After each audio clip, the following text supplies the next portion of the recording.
Hi, Promethean. How are you? Glad you could make it today.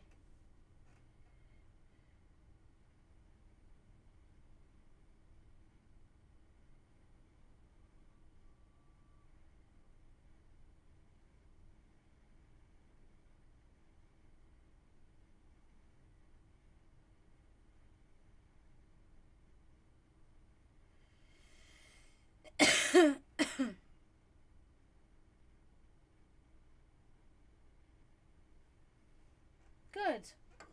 I loved your meme that you sent me. That was so.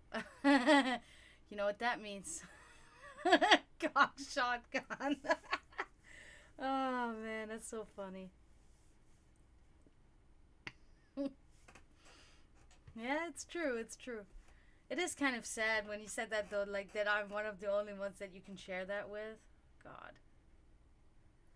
That reminds me, I have a topic prepared that I wanted to even discuss like last stream, but hold on a second because I'm trying to give somebody information on my stream real quick so they can come join.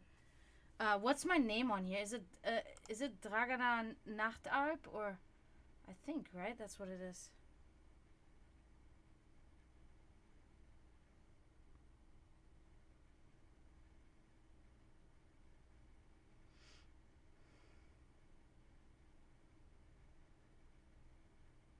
So so last time when I was streaming, there weren't so many people. That's why I didn't really get into the topic so much. Just a little bit. I just presented my theory, and I think it was Cathranis is his name. I think it's he. Oh,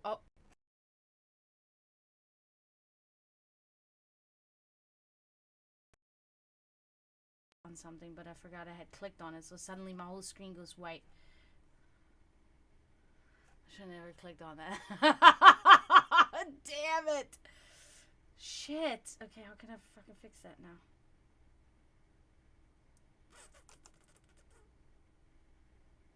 Okay, I like this. So anyway, I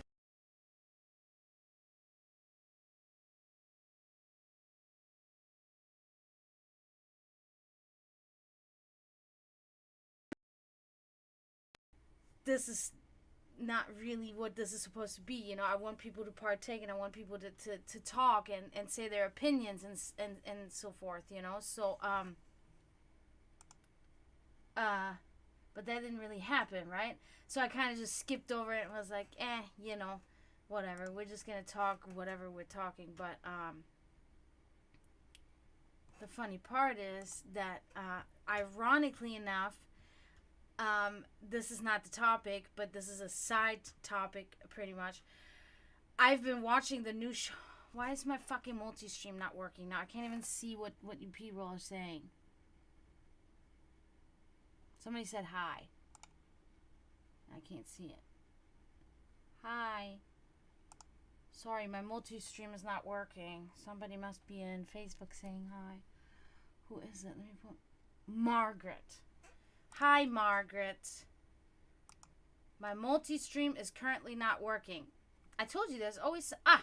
there it is now. Suddenly showing up. Okay. Hi, Margaret. Thank you for joining. So anyway, welcome. So I've been watching this new show that they... Oh, God.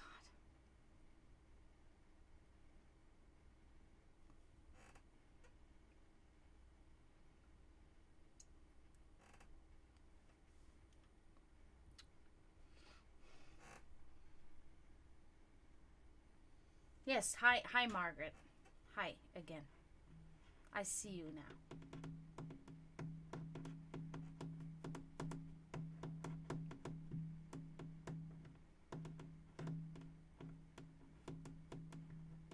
Okay. Quick ad. That's good. Hi, Margaret. Again, hi. um, okay, so I think that maybe we'll get into both topics tonight, whatever. But it is so funny that you would bring that up with Easter, and that whole Jesus thing, whatever, right? Because I've been watching the new show now that is on Netflix, the Wacko American Apocalypse. Yeah, have you seen this? It's about the cult that was in Texas in what was it in the 90s. That was in the 1993, I think it was happening. And how, all these people with this David, whatever his fucking name, the branch of Davidian, the branch Davidian people. Oh my god, Prometheus! Thank you for your subscription. I got my 3rd subscriber. I'm so excited. Yay, thank you. So that means you have free reading that you can cash in at any time. And then if you stay, I always want to say prescribed. Why? Why do I always want to use that word? That's so weird. So if you stay prescribed to me, I'm just going to say it. I'm just going to totally run with it. Fuck it. Oh, you don't have Netflix anymore? Is there a particular reason, or like you purposely don't have it anymore, or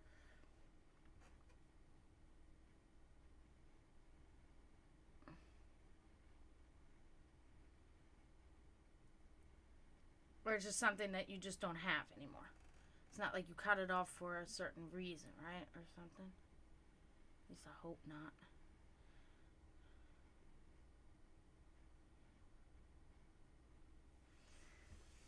But yeah, so the show is about that cult, that apocalyptic cult.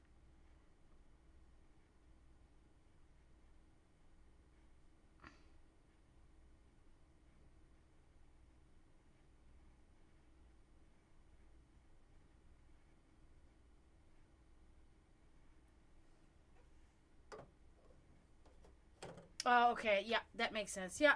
If you really don't have anything of interest on that, then why pay for it, So I totally get it. Yeah, but I've been watching that, and I mean, I'm sure you know what that wacko was, how whack that whole thing was. But how sad in the end, how many women and children. I actually watched the adaptation, the actual movie that they made with actors, about it, and it was like, because they showed a lot of the last part of the movie was about how they showed it from the inside, how people were like dying because the building had collapsed and they were underneath that shit, and it was kids and mothers and yeah. So anyway, so now they have this new show, and it's called Wacko American Apocalypse, and this time it is actually, they actually show never before shown footage is on there, so it's really cool. I mean, it's like close up of the FBI agents, the ATF agents that are involved in the shootings, and I mean, it's really, and they have they're interviewing the actual people that got shot that were there, and all of that stuff, and it's really interesting, and it's really just like so crazy to see, because one of the people that they're interviewing in the the hysteric, like the hysteric way, and this fucking like fanatic and brainwashed way that these people, it's really crazy. I'm on the 2nd episode, and I think there's like 3 or 4. It's like a limited series, and they're also one of the people that they're interviewing in this documentary. Yeah, it's a documentary, I guess. Is David's wife or ex or whatever you want to call it, the wife, okay? And she was for this. It's so crazy how she talks on there. She's literally like, yeah, when we send our children out, we never thought about it this way. We never thought we were sending our children out, and hope that they're going to be safe, because, now that we were sending them out to the FBI, we were sending them away from God. We were sending them away, and it was horrible. And it was like, what the fuck? The worst part was when they started speaking in the I think it was the first one.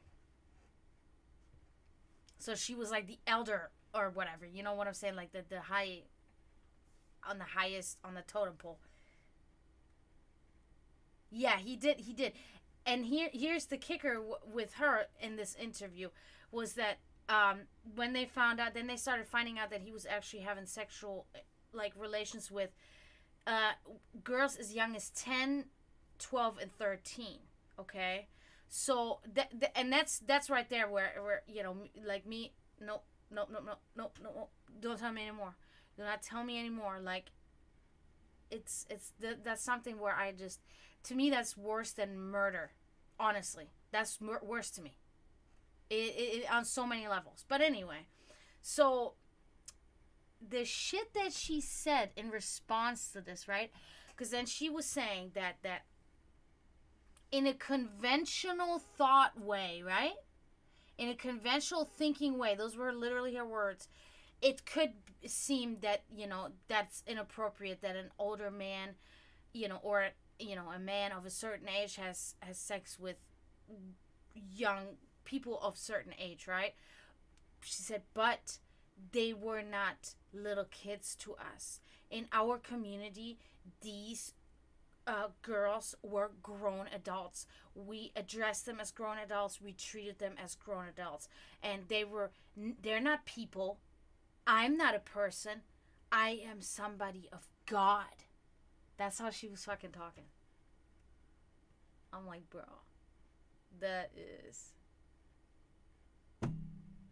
all in the name of God, right? Never seen anything like that happen in any other religion. Unless it's an Abrahamic religion. Never seen this. Never seen this shit happen. To the contrary of what is often portrayed, right? In the 90s, there were a lot of these fucking, like, murderers, these young adults or even teens that murdered other people in the name of Satan, right? Also doing animal sacrifices in the name of Satan. Total posers, obviously, because Satanism does not require you to do... It's the opposite. You're not supposed to do anything unless the opposite creature is consenting to it, right? So that's never been anything of Satanism or paganism or anything. Well, okay, paganism when back in time when we were just still a little bit more, on one hand you could say barbaric, or on the other hand you could say we were really just like, our spirits were just so kind of like still pure that things were just different. Things were different back then. I don't know how to explain it, but absolutely. That does not even close. Not even close.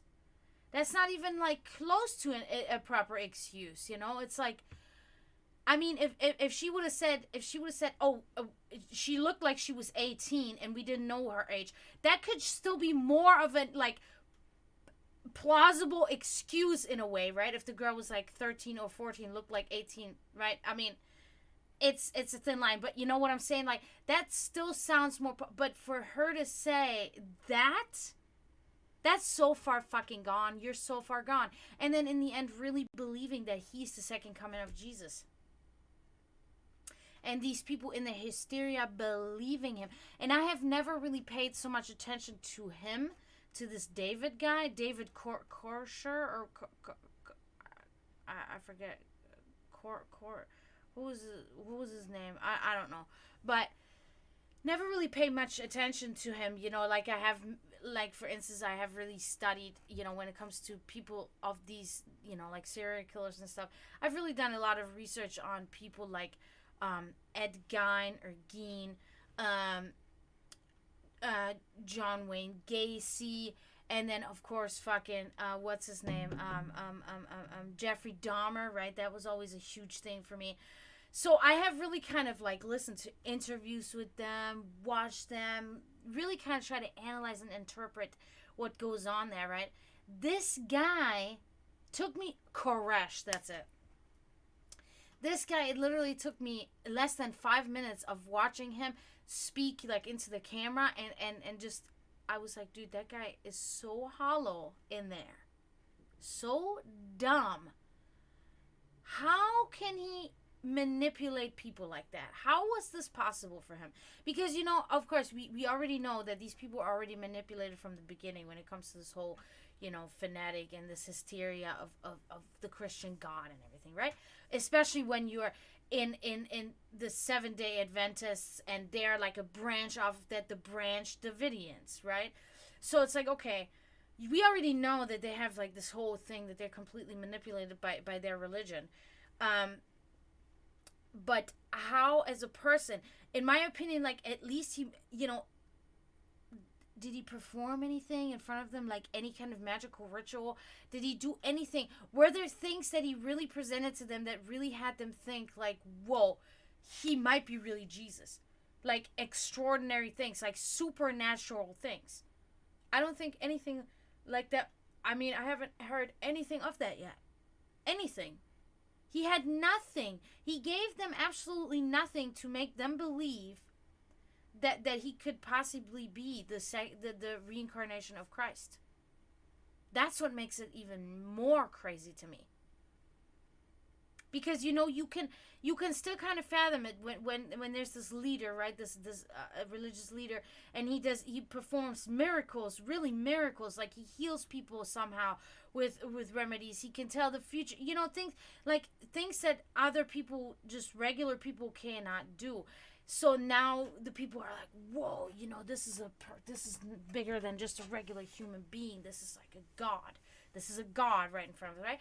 I can get that because you're literally like, I saw him magically pull a white rabbit out of his hat. It's like, dude, that's got to be Jesus right there. Got to be. You know what I'm saying? I get it. I can understand how then you will say, you know what? I think there could be really something about this. But the guy presented nothing. The guy presented absolutely nothing to these people but empty words out of his mouth, and he was able to manipulate so many people, dozens of people, living and then sleeping with husbands' wives, and the husbands completely consenting to it, saying, yes, he needs to sleep with my wife because he is Jesus. When that first wife said, when she, the way she spoke about it was so crazy to me, she was like, he chose me. He chose me. And when we had sex in his room, he didn't do it for himself. He did it for me. He did it for me to give me this little piece of my God that's within him. And she cried about it. I was like, what? Are you kidding me right now? That's crazy. I mean, I just sat there the whole time like, because it's weird, because I just don't see the appeal, you know what I mean? Because like I said, I watched this guy for 5 minutes and immediately was like, what is this guy? What is he supposed to, and not even, he doesn't even represent, he's not even handsome. The guy is not handsome. The guy had nothing, no charisma, no nothing about him. And still, everybody just plummeted into the abyss for this man. Literally handed her a grenade saying that if the ATF storms in here, you're going to be responsible and you'll pull the thing out of there, and that's it. And she said, yes, of course, that I have this responsibility, and I would have done it. She said, I would have totally done. I don't understand how she's on free foot, like she was there witnessing him, having sex with underage girls and all of that shit, and it's like, what the fuck? That's fucking crazy. That woman, the way she talks, you really gotta watch it. It's hard for me to give this back because the way I say it to you is like it's first of all an interpretation, of course, and then I just kind of reflected very like fake in a way. But when you see her talk and the way she talks about it, it's like, that woman really believes that. She really believes that. Still, now, 20, 30 years later, after, like, I'm sure the media and people around her have said, you gotta stop, you're crazy. That guy was not Jesus Christ. That guy was not a reincarnation of Jesus Christ. That guy was a crazy maniac. No, to her, he was God. It's like, that's so crazy. That's crazy to me. I don't get it. I understand groups. I understand clans. I understand sects. I understand all of that, right? But I do not understand how one person that has nothing but emptiness about them can be so appealing to so many people. It's so difficult for me to grasp. Like, what did they do to make them like that? To be able to manipulate them and brainwash them into that?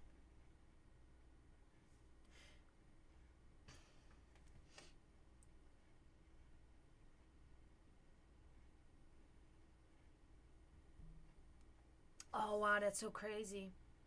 Well, I was 5 years old, so from it was never even anything that my mom even talked about or anything. My mom rarely talked about these events. Some of them once in a while, but it was nothing that we really talked about. Because my parents were these type of parents that just waved that off and they're like, yeah, religious fanatics. That's just what happened. So my mom would just always immediately take this and learn from it, right? So instead of telling me these stories, she'll literally look at me and say, point out like a church or like a compound that is obviously has cross and it's church related, like Christian church related, and she'll point at it, and if it had a fence that was high with gates and spikes, maybe spikes, sometimes not spikes, she would point at it. You see that? You see this church there? You see these fences there, the gates, and I would just like I see it, and I'm like, yeah, what of it? Because I'm young, I don't know. And she would look at me. She said, "This is not from keeping people out. This is from keeping people from leaving." And then I'd be like, "What do you mean, Mom?" And then she'll get into that stuff, right? And then she'll explain this to me, cults. And then I'll be like, "What? That does, that no way." And then she would say shit like, "Well, look into this and this. Look into this and this." These different ones, and then I do my research and I'm like, "Oh my God, Mom was right. She always warned me." All the time. I think that was a little bit of a fear because that was something she would bring up. I mean, not all the time, but like every couple of years or so, she would bring that topic up. And she'd be like, yeah. It's like, it's weird. I just find that, I find it so like eerie. The feeling I get whenever I think about, and I hate using that word cult, right? Because cult is actually, derives from occult, which has never been like that, right? It has never been where somebody is forcefully held against actually their will, but for their better, like conscience, because they're not all there, so they're so manipulated. It's never been forceful. Cults have never been like that. But then cults of that, so they applied that word to these horrific things, and it's so fucked up, because a cult is actually not bad, but then, if it's like that, then yeah, it's bad. But I should have drifted off what I was gonna say, but yeah, it's an eerie feeling. It's really an eerie feeling because like I imagine myself, and then sometimes they show you pictures, and then they show pictures on there on the inside of the compound where they were living, and you see that, and then you just kind of like imagine yourself being there, and imagine yourself that this Koresh guy walks around there and he tells you what you do. The one girl, she wasn't allowed to see her dad. He lived in the same compound, but she was not allowed to see him. And he would beat her on the ass with a big paddle and just like fucking some fucked up shit, man.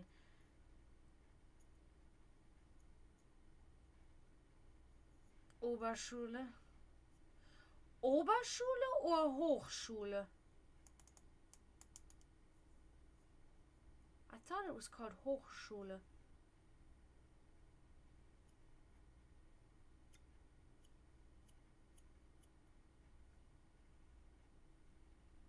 That's cool. Yeah, then I mean, yeah, you know, you remember that as well. Then you remember exactly what went on. That's so crazy.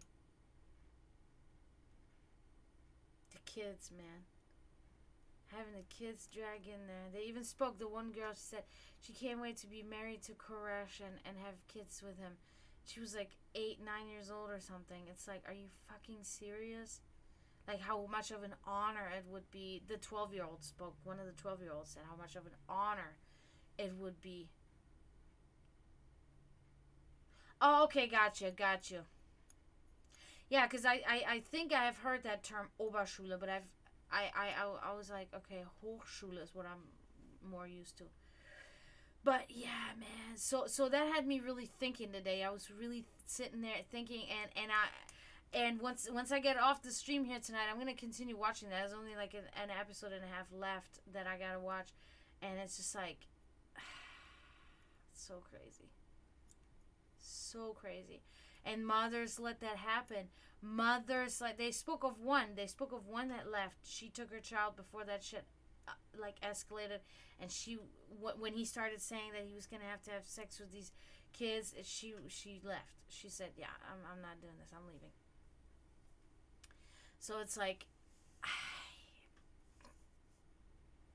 it's crazy. It's fucking wild. That shit is so wild to me. How can you do that? How can you do that? You're you know, and then people say it's a monster, but monster, that doesn't even fucking cover it. That doesn't even fucking cover it. You're less. You know what I'm saying? To me, when they call him monster and they call him all these things, they're making this more. They're making this person more. No, you're less. You're less than everything. You're less than a fucking molecule. You need to just be like zapped out. You know what I mean? I don't know. But that's just my own, you know. The grown adults, if they want to do that dumb shit, if they think, okay, I want to join it, I think this is a good idea. I think that you know, I can thrive here with my religion. Then you do that, you know, that's up to you. But don't drag the children in there. Never drag the children in there. That always bothers me. Just like parents take their little babies and get their ears pierced when they're like 2 years old. It's like, maybe that child is not gonna want holes in their ears. Maybe you should wait until this child can decide whether they want to have holes in their ears or not. I fucking hate that shit. They're putting something so painful on their kid. For what? So the kid can look pretty to show off to other people? Why are you doing that? That's fucking bullshit. Every time I go to Walmart or something and I see these fucking mothers there and they have their little girl or whatever, and the girl is crying, fucking scared, tears flowing down, screaming, and the mom's like, oh, it's okay, it's gonna be so pretty, it's okay. I'm like, you're torturing your own child. Fucking damn. I hate that shit. I cannot. Anything put forcefully on anything or anyone, it angers me. It fucking makes me want to rip my hair out. Because in that moment I really think to myself, I'm like, I just want to walk over there and be like, look, like take her head and be like, look at your child. Your child is scared and crying. Your child does not want this. Take her home. Or him. They even do it to their little boys. Fucking ridiculous. Hate it. Yeah, that reminds me of that whole fucking, you know, I just thought it was kind of like ironic that I would watch this and then I'm streaming, you know. And I really do I have to bring this up again because I feel like sometimes people might get discouraged with my words because I'm not speaking to, you know, people of the Christian faith, the people that really embrace it, right? Embrace like the right aspects and interpret the stuff that is written, you know, the way that I feel it should be interpreted. These people are not, I don't include them in what I'm saying, in my judgments, but also in the facts that I'm stating that have always occurred and will continue to occur every day, multiple times all over the world, right? But these people, you know, that really live and they love their neighbor and they do all of these things and they're really just trying to be good people because of God, whatever. I have no problem with these people. It's the opposite. I would like to always invite them in, you know, into my realm as well, you know, and I would like to hear their stories and I, you know, and I can be grateful to know that people like that are around. But I'm talking about the majority of people of the Christian faith are not that way. It's a shield that they use to justify horrific actions. Always. It is always, I can do whatever I want, be it hurting anybody else, be it whatever else they want to do, because I can ask forgiveness later. No. That's not how my world works, because you think about everything that you do, especially when it involves somebody else that you could potentially harm. I don't know why there's black. Oh, is that for my... No, I don't know. I just saw that on the camera. I'm like doing my finger like this. I'm like, there's black on my finger. So, you can't. You must think about this thing before you do it. And that's the only way. And of course, accidents happen. You will do something that you don't think will hurt somebody, and it will hurt somebody. And that can happen. Then you ask for forgiveness. But you never attack a situation where you just say, it's okay, I'm just going to do whatever I want here. And, even if it harms somebody, because I just ask God for forgiveness. That's even worse, because now they don't even ask the person for forgiveness or the animal or whatever it is. They just ask God, and then it's all cleared out. You're good. Green light. You got it. Raped a child, ask for forgiveness. No problem. You're in. All good. Doesn't work like that. That is not the way. That is not the way that you spiritually will enlighten if you cannot understand the things, what right from wrong. And again, I said that last time. Evil and good, right from wrong, is a thin line. It's oftentimes subjective, right? But you have empathy and you have sympathy within you. You have emotions within you that can steer your morality, right? And if you're a psychopath, you don't have that. That trigger is not there in your brain because of a chemical imbalance, right? So now you do these things that are wrong, right? Wrong. But it's just like, it's not about what society says at all. It's not about what any books say at all. It's about what does this opposing force say? And how, and what do you feel? And it's the people that cannot feel anything like that, then that happens. That's what it is. They have a lack of this empathy, or there's another word. Damn it. I think a mosquito bit me. I walked to the store and it's so hot out there and they're just going crazy already again. God damn. I couldn't even sit outside for 5 minutes yesterday. They were swarming all over me. Fucking awful. Mosquitoes in Florida are not like they are in the rest of the world. Or, like in Europe, for instance. In Europe, you can barely even see them. They bite you, they leave a little mark, and it itches. Oh, it itches, and then it's done. Here, I get, like, welts from these fuckers. My brother is really bad.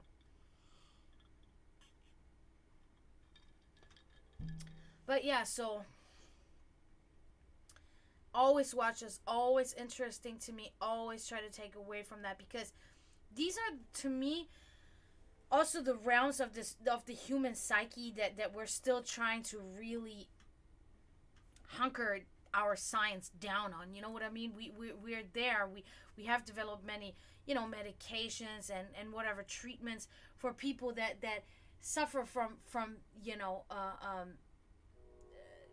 like malfunctioning brain activities or chemical releases in the brain that do this, but we're very, very much not aware on people. For instance, Jeffrey Dahmer was always a great example, because Jeffrey Dahmer was just like a normal guy when you talk to him. He didn't seem crazy. He didn't seem particularly smart or anything, but he just was an average Joe, literally. And he literally sat there and he said he understands what he did and he regrets what he did. But what made him so compulsive about it? What triggered him to make him go that route, right? Because a normal person has a fucking crazy ass thought, what we interpret as crazy, each of our own, right? And it's like, dude, I shouldn't think like that. That's fucking crazy. And then we move on. You know what I mean? Yeah, I think my brother for sure is. Kevin gets like hives like this big. Mine are, honestly, I have to think, like, over the years, the bites have become better. Over the years of being in the U.S. In the beginning, when I first moved here and I got bitten by them, it was horrible. Like, they would swell up and it was, like, really bad. But as the years have progressed, it's not gotten so bad anymore. So maybe maybe my immune system has gotten used to it more or something, I don't know. I don't know how that works. But yeah, so that's what I always try to explore. I try to explore and try to see, and of course I'm not, I'm not schooled, I'm not educated in any kind of psychological field or anything like that. But I'm 35. I have a little bit of life experience. I've lived in multiple countries. I speak multiple languages. I've seen so many people. Not to mention, I've worked in the service industry my whole life, so I've seen a thing or two. I had parents from different countries, all that shit, all of it. Concocts me, if you will.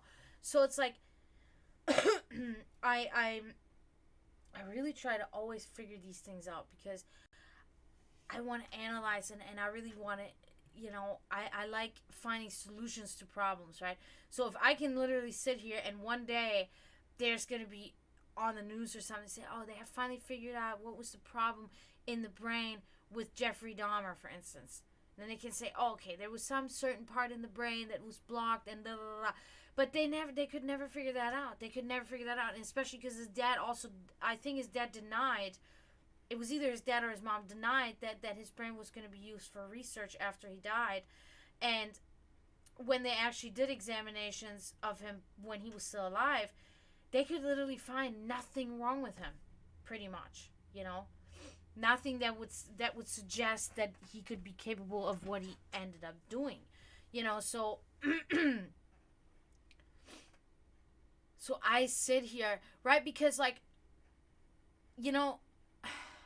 everybody has thoughts, like bad thoughts, right? We have bad thoughts. When fucking my neighbors are pissing me off, I'm thinking like I want to fucking strangle them, right?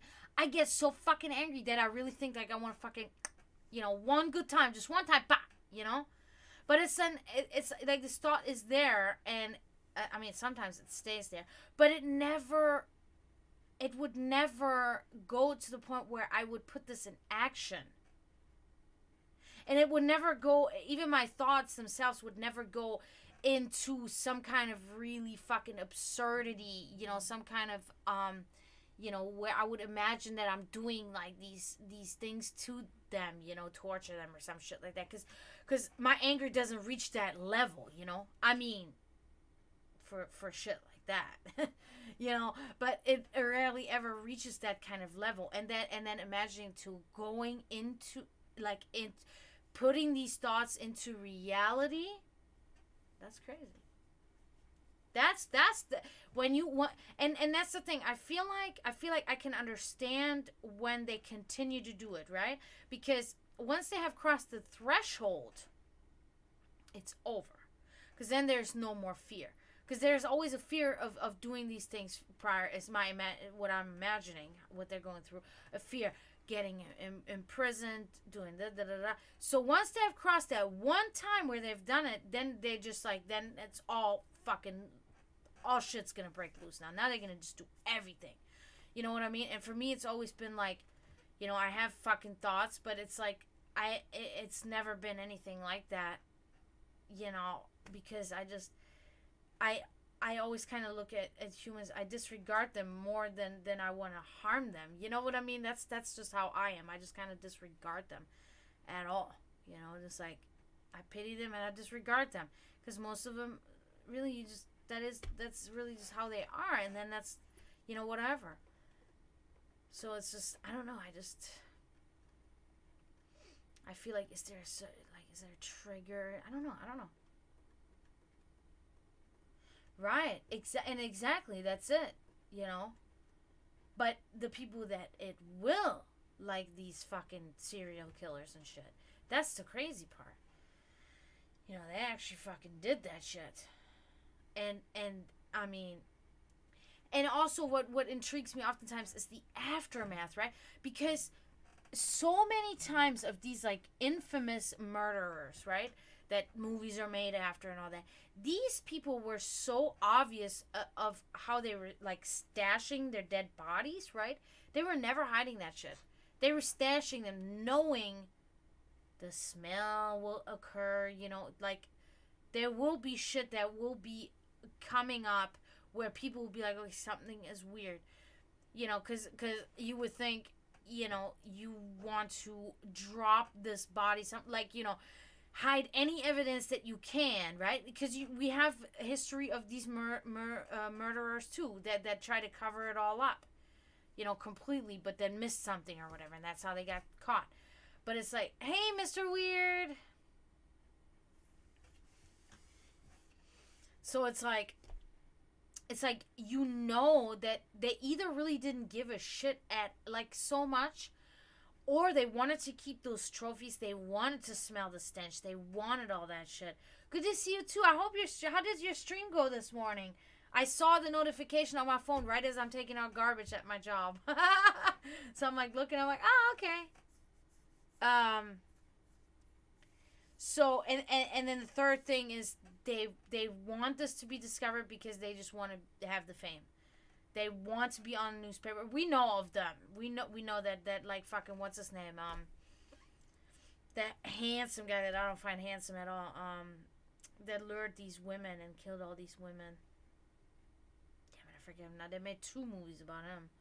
I forget his name now. God, what was his name again?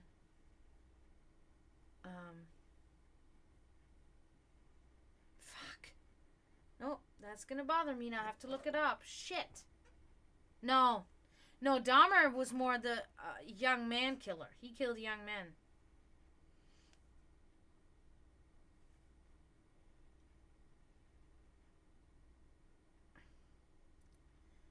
I'm talking about the guy that killed the college girls. Ted Bundy. Yep. That guy.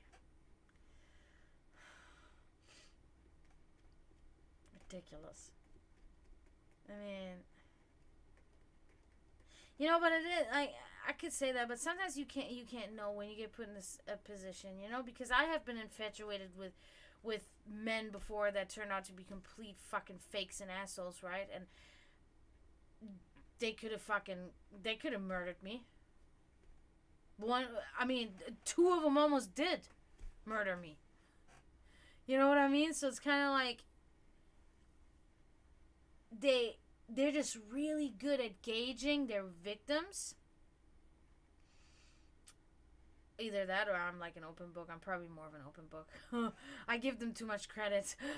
So, yeah, but still, there's still a lot that they have to anticipate and try to anticipate of the you know, the opposite's reaction, right? So, but it's just my own opinion that Ted Bundy was not attractive to me, so I would have never fallen in the trap. You know what I mean? I would have never, even if you would have tried talking to me, it would have just been kind of like, you know, whatever. If I was like looking for something like that of a romantic, you know, because in my opinion, yeah, people always say looks are not important. I get it, but I mean, you have to be attracted. If that person is not attractive to anybody else, that's fine. But you yourself have to be attracted to your partner. Okay? They can be freaking ugly as hell. If you think they're hot to you, then that's it, you know. And then whatever, then the game is on, you know. But for me, Ted Bundy was not an attractive guy at all. He seemed more like a spaz. I had the impression. He seemed a little smart, I guess. I think he was like an insurance salesman too, or something like that, where he had to just play the game at all times anyway, you know. Charismatic, yeah. Charismatic. People say that about me. I'm charismatic. Not fucking charismatic. You know, I mean, I am a little bit different on stream too. I have my, you know, but when you talk to me one-on-one, I think I can be charismatic because I'm sweet to my friends because I love my friends, you know. So when I talk to, you know, to you guys, like my actual friends, then I act a little bit different than when I'm like on stream, I feel like, you know. Because it is still kind of, you know, I mean, nothing is fake, right? Because I'm not a poser, I'm not fake, but it is still kind of you presenting yourself in front of a camera, in front of people, strangers, you know. So it is still a presentation of yourself that you have to kind of uphold, you know. I'm not gonna come here on stream and look like a fucking, you know, like shit, like, you know. I'm coming here and I'm presenting myself and I'm trying to bring something to you guys. I'm trying to bring, you know, it's an entertainment thing as well. You know, I'm trying to entertain people. I'm trying to, you know, do this so people will watch. You know, I don't want to be boring. You know, so.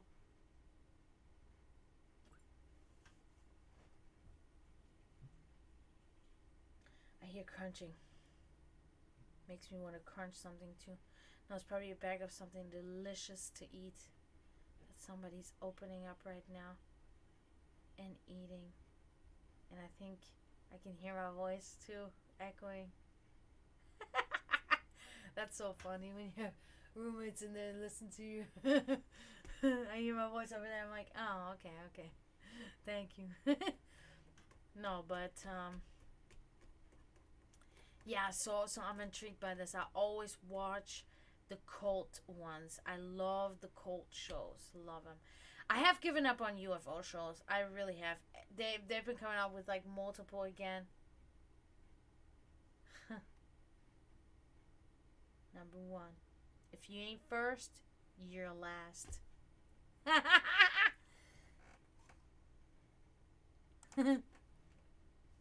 I love him. Loved. Yeah, somebody was hello, Nicola. Welcome. Greetings. Yeah, somebody... What's his name again? Why am I forgetting everybody's name? The artist.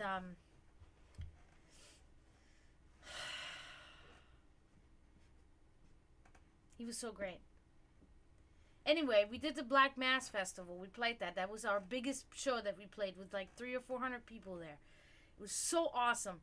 And we had it because it was, it was on Halloween. So, he made a costume contest, which we didn't like it. Bob Ross, that's it. You got me, Promethean. Anytime, you got me. I love that shit. Stinky cheese frog.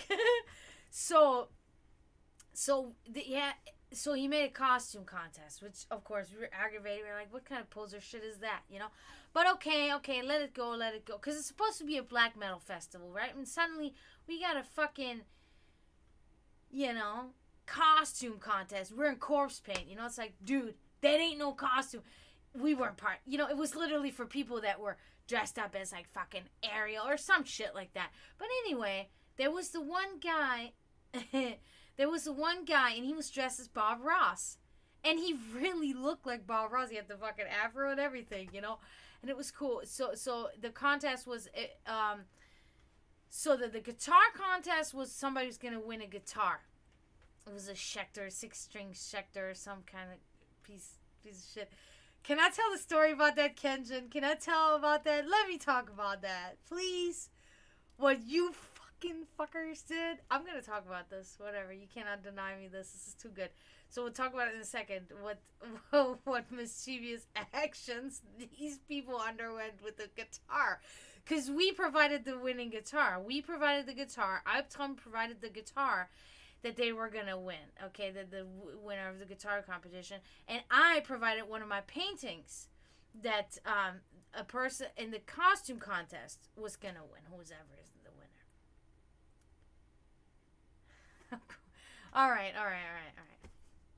I respect your wishes. Anyway, so the costume contest winner, which honestly, he was my second because... Okay. So, he was my second choice. Okay, and I can tell you because there was another costume that I thought was the best. There were 2 people that came in.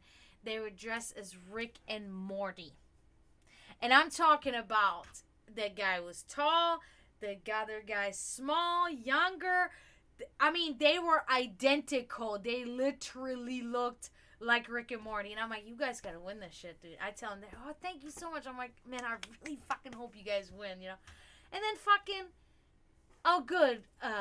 Weird. Good. Remember, you still have an open reading that you can cash in, right? You have an open reading. Promethean has an open reading. And Miguel, my 3 subscribers here. Look at that. 3 subscribers. I'm 0.83% toward my goal. Oh, God. No, thank you guys. I'm ecstatic. Look at this 3 there. That is fucking awesome. But so they didn't win. So it was Bob Ross that won, and he was not a nice guy either. He was kind of a dick, and I'm like, all right, here's my painting for you, you dick. You know what I mean? Like, dumb. I meant that, you fucking idiot. You are so dull. dunce, man. I don't know. But yeah, he won, and he did look good, but no, Rick and Morty should have totally won. And if I see these guys ever again, you know, this Margaret has texted hi in the chat now 4 times. I said hi back each of the first 2 times. Not these last 2 times now. Can't you ever worry? Oh, you want me to play 2 riffs now? Alright. Damn it. Should never put that as a fucking option. Fuck's sake. Well, it's okay. Then I don't have to practice later if I practice now, right? Oh my god. I thought I broke a string there for a second. That was fucked up. No, that's cool. That's cool. My guitar is probably out of tune because I've been too lazy to get my tuner out of my bass bag, so... Oh, and I have this gnarly burn. Watch me play with that shit. Shit, I forgot about that.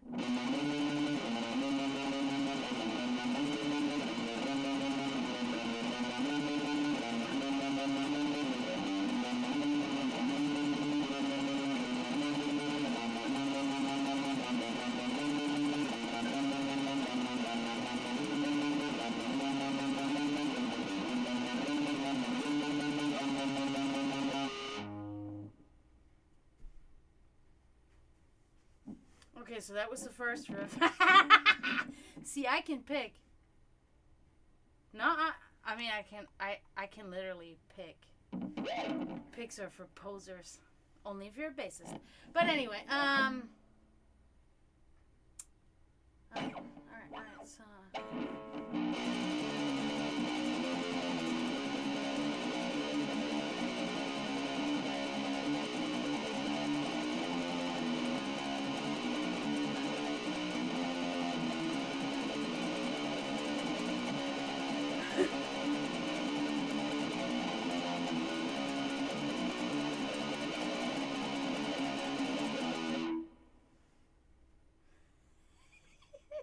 you notice the fuck up?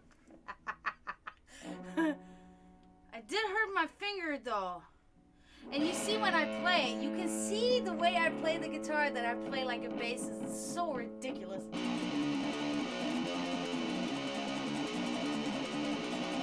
Well, maybe not.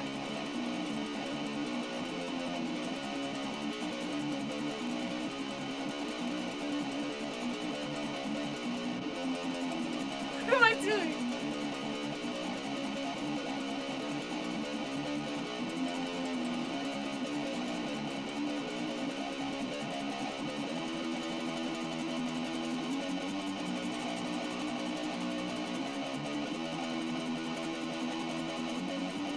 Yeah, I know, I fucked up multiple times.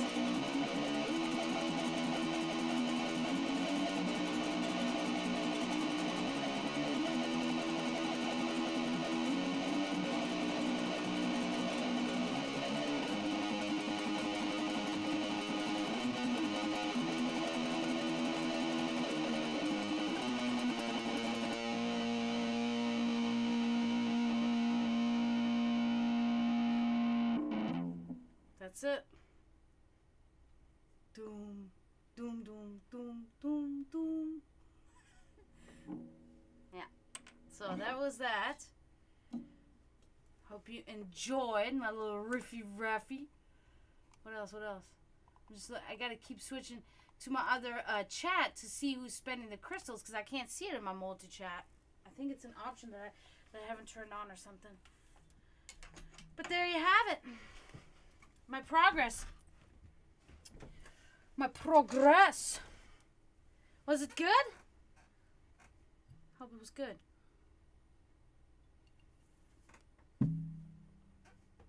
I'm getting there. You know, I'm learning our set currently. For no apparent reason. But, good. You know, it's... You know, I'm playing the same notes that I would do on the bass, but you know, it is a totally different thing to do on the electric guitar. You know, I mean, when I'm on the bass, I'm like do do do do do do do. You know, and on the guitar, it's like it's so weird. It's all so small and I feel like I need arms like this big. You know, I made that meme one time I posted about how fucking bass players are like, boom, they have like these big ass arms, and then guitar players have like these tiny shriveled arms. Cause they're like, so it's funny, but yeah, it's just about the comfortability now, because the kind of still nervousness, because when you play on the electric guitar, I have realized, I mean, it's kind of obvious, but when you feel it, you really notice it, where it's so sensitive. The littlest, tiniest thing that you mess up is very audible, right? So it's like you have to be completely precise with the guitar. With the bass, it's kind of like, because we play in such a low tuning, or not that low, but, it's a lower tuning. So it can be, kind of, the bass is, first of all, in the background anyway, right? So all the other instruments are above the bass, right? Louder than the bass. You hear that more normally, unless Rick is your sound man. I'm just kidding. It's true though. He'll fucking put them in do do do do do. Like, damn it. I mean, it doesn't matter, because I'm 100% perfect on my set, but it's also changes the sound around, because it's black metal. You don't want the bass to be so fucking prevalent, if that's the right word. Like, you don't want this to be that much. You want this to be as just the thumb behind the music. But with this, I have to be complete precise. I cannot have any kind of little slip up on your finger. Just a tiny move into a fucking millimeter can fucking change everything, right? Can suddenly sound, so that's something that I'm getting used to. But I'm getting used to where to put my hands, how I can flow better and everything. So it's going. I think I'm making good progress.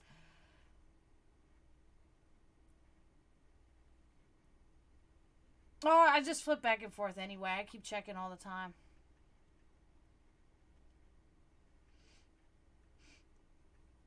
I check like every few minutes anyway.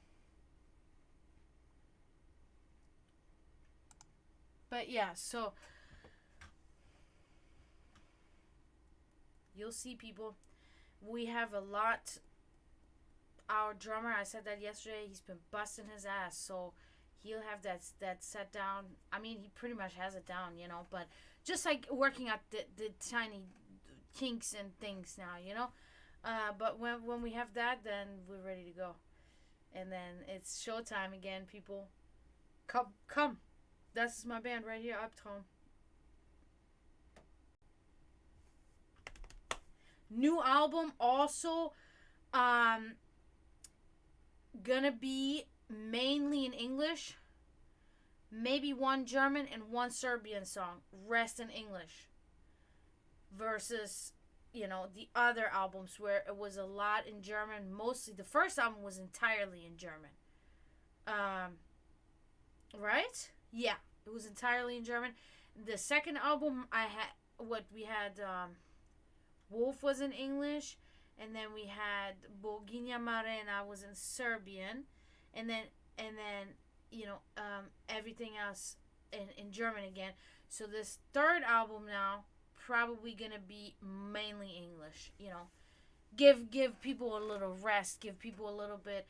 Probably, hopefully, gonna have the lyrics on the inside of the booklet, or maybe at least for one or two songs, so people can get a better feel.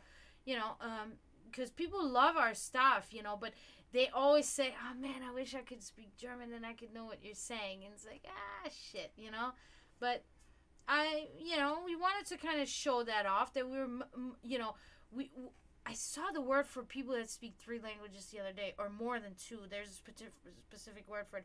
But multilingual band, so. I mean, well, the music itself is pretty much ready, and a lot of it is recorded, at least guitar wise. I have so far recorded, I think, 2 on the bass, and nothing else yet. No synth, no vocals, nothing that yet. But that's it. Polyglot. That is such a weird word. I saw it the other day when I was researching Lucy Liu. I saw a video of Lucy Liu, and I kind of got interested to know, does she actually know martial arts, So I was like, okay, let me see. And I looked her up, and she speaks like 6 languages fluently. Does not know martial arts, actually. Or actually, no, wait a minute. She was the one that knew martial arts, I believe. There was another Asian actress that I looked up that did not know martial arts. But I think Lucy Liu, maybe? No, she didn't know martial arts either. No, I remember that now. Because she said she really learned a lot when she filmed Kill Bill. So, but, yeah. So, I saw the word then, polyglot. And is that how he said polyglot? Polyglot? I don't know. It's weird. I always say I'm trilingual. That's probably wrong. Multilingual, whatever. Because I am really learning a lot of Spanish. I can, because at my job I have so many people from, the area, from Colombia, from Puerto Rico, from Mexico, and I speak with them, and they teach me too. I can really know my way. I can say like outside. I can say, put the tomatoes separate from everything else. Shit like that. I can say that in Spanish. I can say please. I can say shut up. They don't like that I know how to say that, or calm down. But it's funny. So people come to me, the Americans go, hey, can you relate to her in Spanish? Or wait a minute, do you speak Spanish? You speak multiple languages, right? I'm like, yeah, I speak 3 languages, but what you want me to say to her in Spanish, I'm not so good at. I cannot say that. I'm not in there, I can say like, it's hot or it's cold, or, I can use certain words, but it's hard for me in the context, and the grammar is a thing, so. But yeah, so I'm glad everybody's here, and I hope you guys are having a good time. But anyway, I want to go. I want to now, maybe that we have 6 viewers here, really get on that topic again that I brought up yesterday about Yggdrasil. What was my theory behind Yggdrasil? Because we all know Yggdrasil. If we know what is Yggdrasil, Yggdrasil is pretty much like the I mean, it's not really the tree of life, but it's like the tree that holds all the worlds together, okay? The tree that holds Midgard, which is our earth, right? Middle Earth. Asgard, Valhalla, fucking Niflheim, Helheim, all of the Heim, all of it together, right? So when you look at the stories that our ancestors told about, this and this, especially when the deeper you dive into it, even on the Slavic paganism, it really starts giving you the impression that they're really talking about planets. These are different planets that they're talking about, right? That these different, Jotunheim, where the Jotuns live, etc., right? These are different areas where different creatures dwell, humanoid creatures, if you will. So now my theory behind it is, because I always, tell you this is my whole point with the Sect of the Dragon. So what I think my theory has become to be that they are talking, what they're talking about is not an actual tree, but it's something, and it is the black hole at the center of the universe that keeps everything rotating, keeps gravity rotating, planets rotating, etc., etc. That's what they were talking about. And that is Yggdrasil, and that connects everything. And what I believe occurred there for shamans and shamanka back in these times, when they had these meditative times, when they did ritual, all of these things, when they had visions would come to them. In these visions, they were, something was relaying this to them, but the way they saw it in their head, that this black hole looked like a tree, because the branches of dark matter out of the black hole that connects everything, and they saw that vision, and it looked like a tree, branches and roots, and it's really just the tentacles of the dark matter that holds everything together, but that was actually visually available to them in their meditative states. That's how we can understand. This is all my theory. That's how we can understand that our ancestors knew these things even prior to, the technology that would allow us, that we still do not even have, that technology that would allow us to be able to see this black hole. We have now recently actually shot a picture of this black hole, and it was just a tiny orange blurry spot that we were able to capture still. So we still have not even arrived at the technological advancement that can grant us to be able to see that. But it was implanted in our ancestors in some way. Of course, spirituality, magic, whatever you want to call it, is involved there. But they were able to see that, and they interpreted this as Yggdrasil, and that's how they put it down. This is why the tree of, the tree of knowledge, the tree for Adam and Eve comes up. That's why tree for the Satanists, the dark tree, the black tree, the opposing, the roots versus the branches. That's why a lot of this, the tree of life, and it's because it is really true. It's just the interpretation is just, out of context and imaginary, because that's not what it is, because it's actually a black hole and it's actually existing. So, thoughts on my theory, por favor.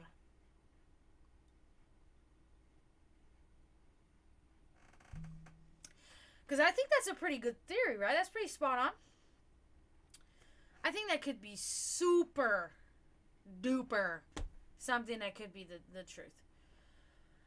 Now, how did this get into our ancestors' head? That's pretty much what we're still trying to figure out. We have pretty much discovered now, we can pretty much say Yggdrasil could very well be, if you have Odin sitting in front. Yeah, that's what we meant.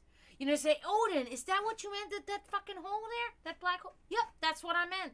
But it looked like a tree. Okay, makes sense. There you are, Florida Metal. How are you? Good to see you. Yeah, I brought that up yesterday, but I didn't have so many people. So I'm hoping that I get more feedback today from people.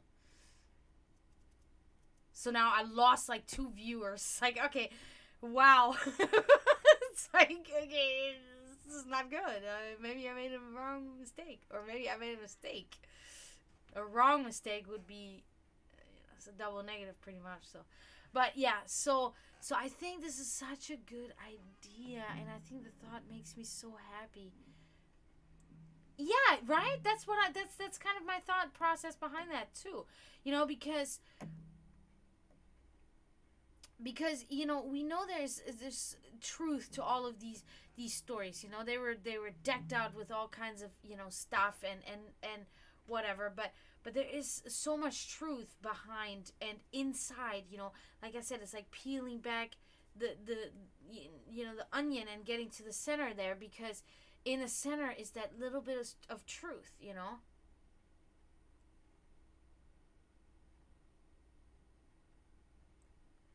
So you guys aren't saying anything again. Just like yesterday. I had the same scenario yesterday. I had 5 people were watching me, but nobody was saying anything.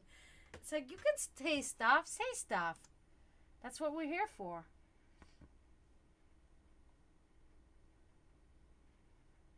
Also, subscribe to me, guys. If you do subscribe to me, I think it's like $5.99 a month. Subscribe. Because if you do subscribe, no ads for you, and you get a free reading a month.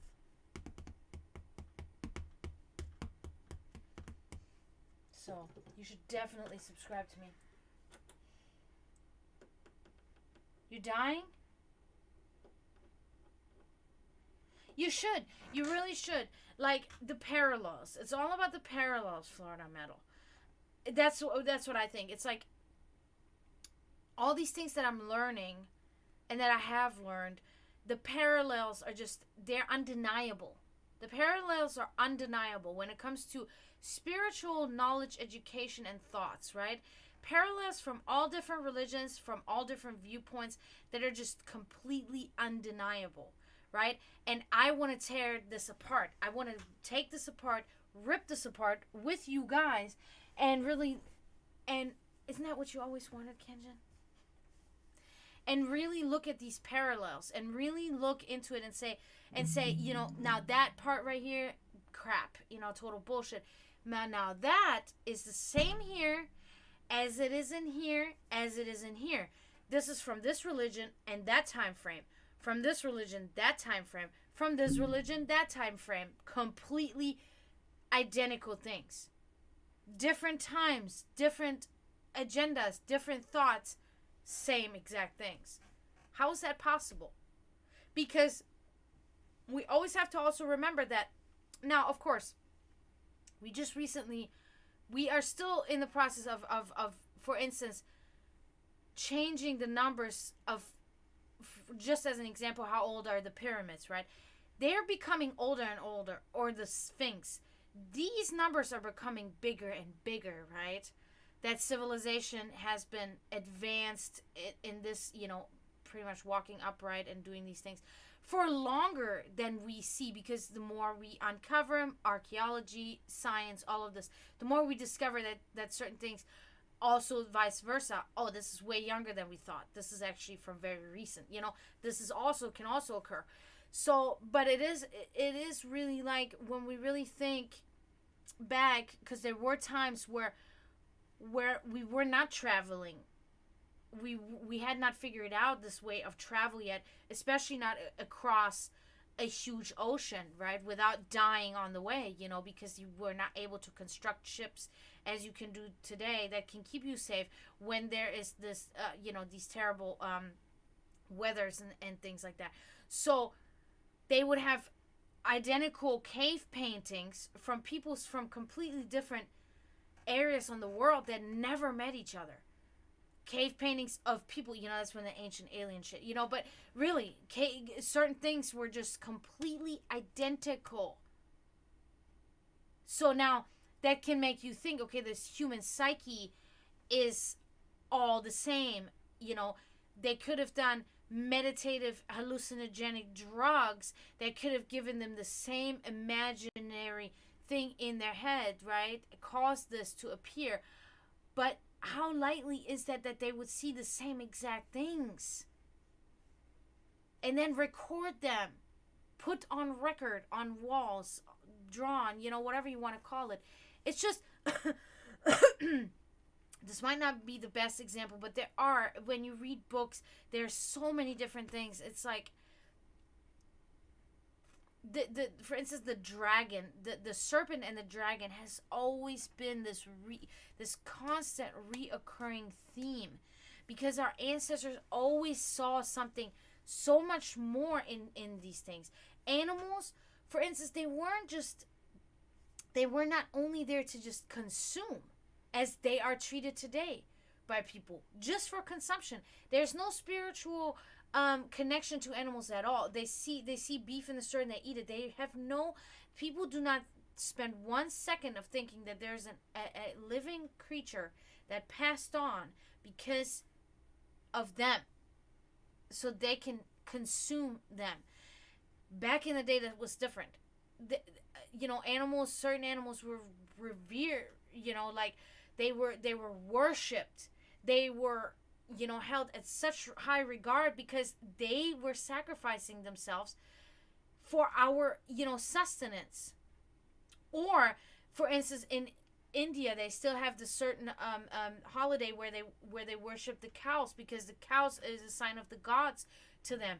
Where, you know, they put flowers on their head and everything, and the cows cannot be harmed, and all of these things, you know, because there's a spiritual connection, because it all comes back down to nature, right? Because we all sprung from nature. We're all made of biological matter, and it's disregarded. Animals are disregarded in that sense, you know. Humans are superior because we have a speech. They have instinct, and instinct toward each other and with each other, to the point where you can literally call it telepathy. Now, who's more advanced here? You know what I mean? So it's kind of like, you know, these are all the thoughts. Yeah, but Florida, as long as you keep reading, you know, as long as you try and you know, you want to educate yourself and you want to learn more, that's all that matters. That is all that matters.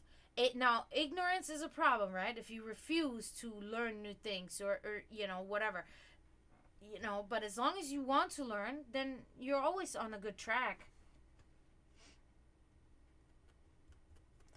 Well, see, these are the things that are spoken of by a lot of people that have done hallucinogenic drugs, right?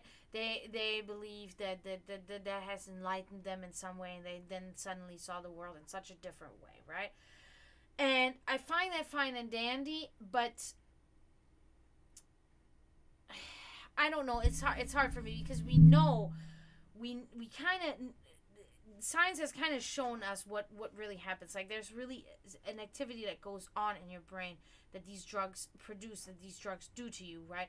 So now, is this actually unlocking these things for really, and making you see the reality as it really is? I don't know. Or is it really an hallucination? These are the questions that science is still trying to figure out. That's why now, they have literally prescriptions of micro doses of mushrooms or whatever for people with mental disorders, or these type of things, a chemical disorder in the brain, and they prescribe that now, because science is an ever evolving thing as well, and science always keeps looking. They try to keep looking, and that's what it's all about, because you cannot put this equation there and say, okay, now I got it, because you got to always keep going past it, right? You're not done here, because you have to, in my opinion, science is about, you have to really go so far. You have to break everything down to the tiniest fucking molecule in order to be able to really properly explain it. So they have literally said, okay, let's open our minds to this, and see what can be the benefits for people. And now they're using this, at a controlled substance, prescribed by a doctor to you, educated doctor, you would hope, somebody that knows what they're doing, and they can see what's wrong. What is the chemical imbalance in your brain? Okay, this person needs to be prescribed this to help better. And I think that's wonderful. It's the same with marijuana. They have this now, legal prescribed weed for people who have seizures. It will help them to not have seizures. And it's just an instance. People who have cancer, people that suffer from eating disorder where they don't eat enough and they're cancerous. That is always a big issue, is when people have these horrible diseases and then they stop eating. That's with any creature in the world. It is always the biggest sign that they're near death, because they don't want to take anything in them anymore. They're done. And giving somebody, let them consume cannabis will enhance their appetite, so that they eat, so that they can have sustenance in their body, can have the nutrition, and they can gain the weight, so that the body has more of a chance to fight the diseases, right? Because once you're already very frail and weak from malnutrition, then it's hard to fight off, your immune system breaks down, and it's hard to fight off disease. Now, legal cannabis, prescribed cannabis, can help against these things, So it's always great that we're finding that there's benefits and that we're starting to use them, And, so see how we just totally branched out onto that? I love it. That is what I love when we do this here.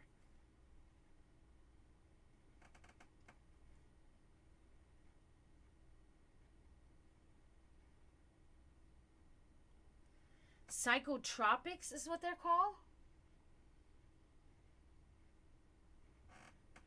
I've never heard that term before.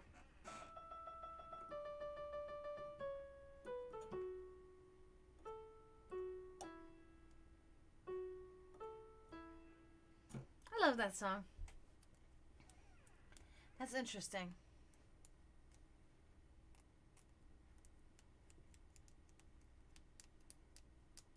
Yeah, and I find it great.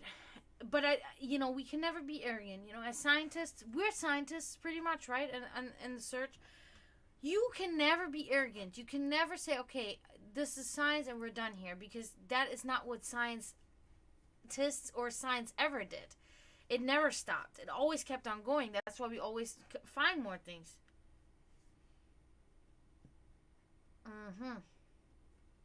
Gotcha.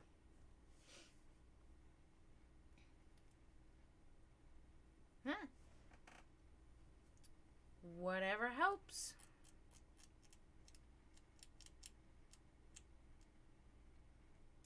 So yeah, these are all very interesting topics to have to talk about. But yeah, so I think in my theory of Yggdrasil is not far fetched.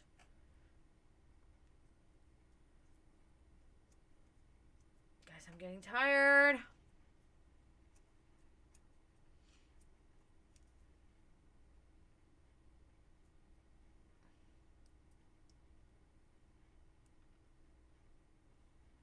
Always draw a blank. I want to bring up more examples, but then I totally like draw a blank, and it's weird with me. Like I won't be able to think about nothing. That's a double negative again. But I won't. Yeah, yeah. Like I have a totally blank brain. I cannot think of anything, and I sit like this for like 15 minutes, and then suddenly, bam! I have like a bunch of shit that comes in my head. I'm like, blah blah blah. What is that called? Is that some kind of fucking disease too? Squirrel disease? Disorder, I should say. Fucking squirrel complex. Ridiculous, man. Can't even think of all these names. Dahmer and Bundy and then Bob Ross. Come on, Bob Ross. What a guy. No, I just hate when I sit here and I just talk to myself. I really like when the chat is active and people are saying a lot. And I know you're really trying, Florida Metal, and you are too, Promethean, but nobody else is saying anything. It's not cool. Happens to you too? Oh God, I thought I was by myself. Thank fuck. Yeah, it's annoying because there's so much shit in my head that I think about, and it's like, which one do I grab? Which one do I grab? And then oftentimes it's like I can't grab any of them. It's not coming to me at all. It's probably also when I'm tired. But I did sleep last night. I actually slept for the most part. Because I put Netflix on before I went to bed. Because Netflix has the "Are you still awake?" And if you don't respond, then it turns off, right? Yes, my perfect moderator. And so then it turns off. And I think because I usually fall asleep with Hulu doesn't turn off. So I think that like it's always like there, the little bit of noise. I turn it all the way down, but the light from the TV is shining still, and the noise is still there a little bit all night long. So, and I think that keeps me from not actually really sleeping. I slept so deeply last night because I think it's because my Netflix turned off and I wasn't distracted subconsciously from the light and the noise, that my alarm rang at 8:40, and I looked on it and I said, no, it's Sunday. It's Sunday. I can sleep in. Why is my alarm ringing? And then, the snooze, and then 5 minutes later, it rang again, and I said, wait a minute. And I look on my phone, and it says TUE, and I'm like, no. I'm like, no, that's not, like, I'm going crazy. There's no way. Then I looked again, I'm like, no, wait a minute. It is Tuesday, because tomorrow's Wednesday, and tomorrow I'm off, and I'm like, dude. I'm like, I'm losing my shit. I thought it was Sunday. But that's how I know I slept so... It's like, okay, my brain thought it was the weekend again, and I took this and I finally slept through the weekend properly. You know what I mean? But it wasn't. So fucking... That has not happened to me in a long time. But that was a good sleep. Yeah. My fucking alarm. I'm like, it's Sunday. Why is my alarm going off? Is this a joke? Is this a fucking game?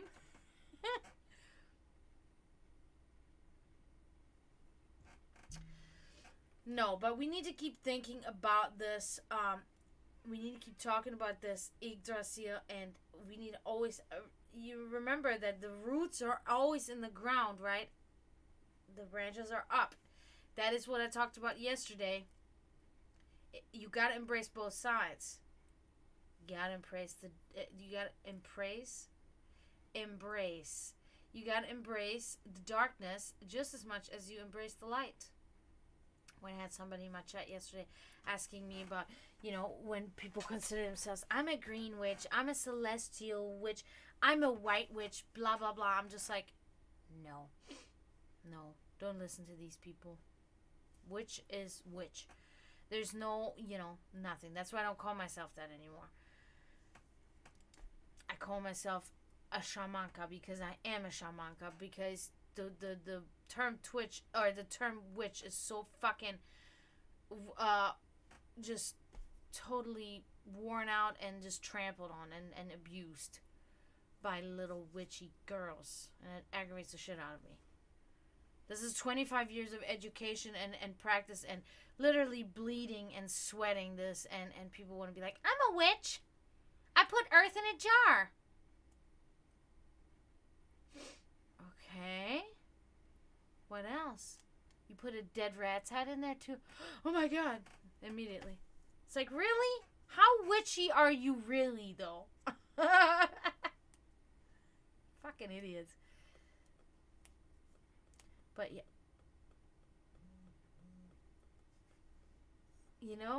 Back in the day when we had our phone close to speakers and the speaker makes that sound, that just happened with my phone.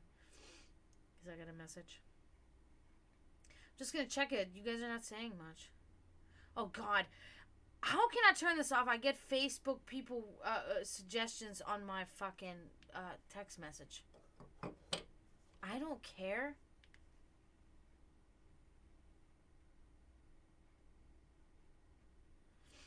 Witchcraft is softest for everyone? What does that mean?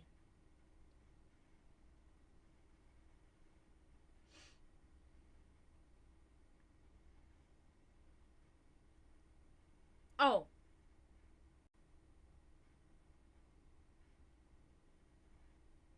Well, see, for me it is really like, I'm not a person that gets offended, right? I don't get offended, really. I mean, but I do feel insulted. I do feel insulted when somebody literally sits there and considers themselves, a practitioner of magic by saying that they're a witch. And when yeah, there's definitely differences, but let me change this. Because this is what it was. This is how it was. The green witch was what I was really... When this person yesterday gave me these different witches, celestial, white, black, and then in between was the green witch. And that was just the easiest to use as an example. So the green witch is like when somebody calls themselves a green witch, right? So normally in the community, what that would be, a green witch is somebody that works with herbs exclusively, pretty much, right? They do herbal remedies, they do herbal, tinctures, mixtures, etc., etc. It's an herbal person. That's why green, right? Because like plants, okay? So, and that's fine, of course. But now I can already know, why is this person so specific and so particular in their own description and presentation of who they are. And when it comes to, this is just an example, when it comes to this green witch term, I think that oftentimes it is, and it's unfortunate, they do this because they are afraid. Okay? Because the people that they present themselves to are probably people of intolerance and ignorance, right? So they want to make sure that these people know 100% that all she does is work with herbs and, things like that, that she's not a follower of Satan, all like trying to prevent others from seeing them as something that they could potentially go against, disregard, or be afraid of some sort. You know what I mean? Because I'm a green witch. I'm a green witch. I made my own hibiscus oil. I made my own rosemary tincture, right? I make all that shit. I make my own tea. I make all that shit. But that's not the only thing I am. I do other things too. And and it's like, I don't know. I don't know. I don't know if I don't know. No, no, no, no, no, no, no. I find that shitty. I find that so shitty that people have to walk through life like that. That people walk through life on like walking on eggshells. You know, and it makes me so sad. And then it makes me so sad too that they don't need to be.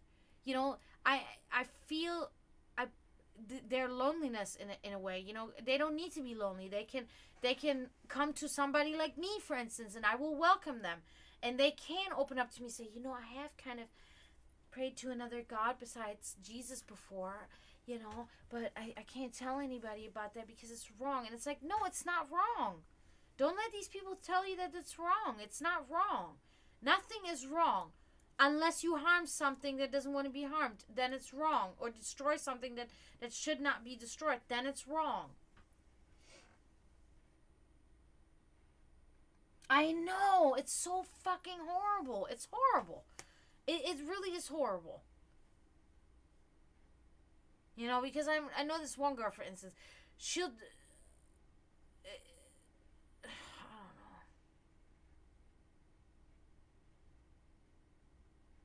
I don't know how to describe it because like she's like so all over the place. She'll talk about the gods, the gods, the gods, and then suddenly she'll talk about God. Okay, so wait a minute. What, you know, which one is it? Is there only one God for you?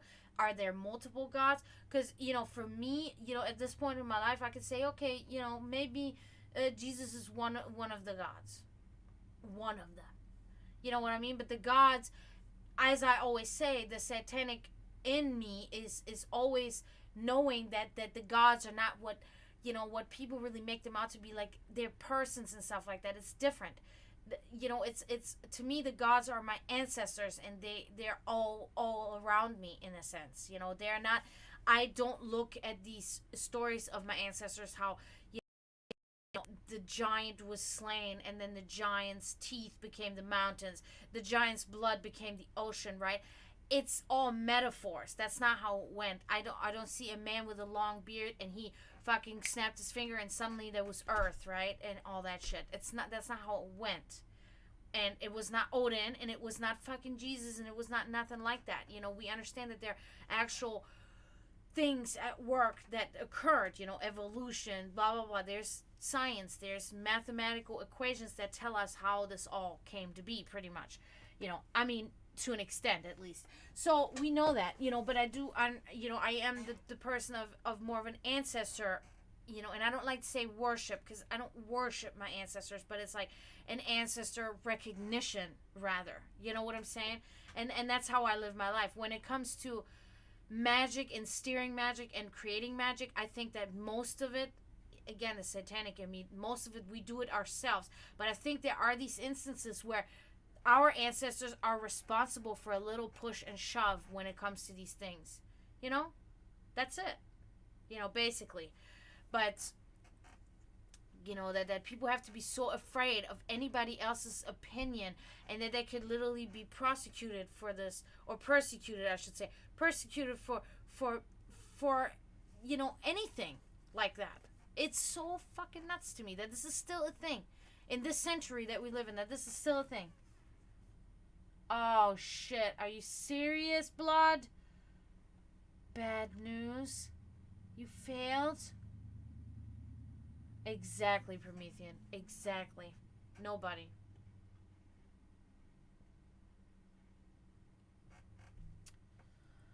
Oh my god, you really failed? No. Oh man. I'm sorry. I had a really good feeling.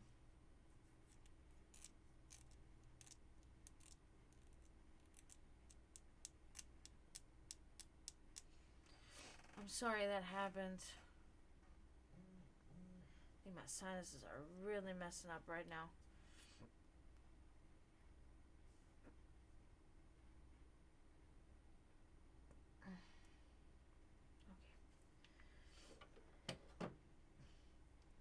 But yeah, it is really a shame that we still live in this type of world where this is a thing, man.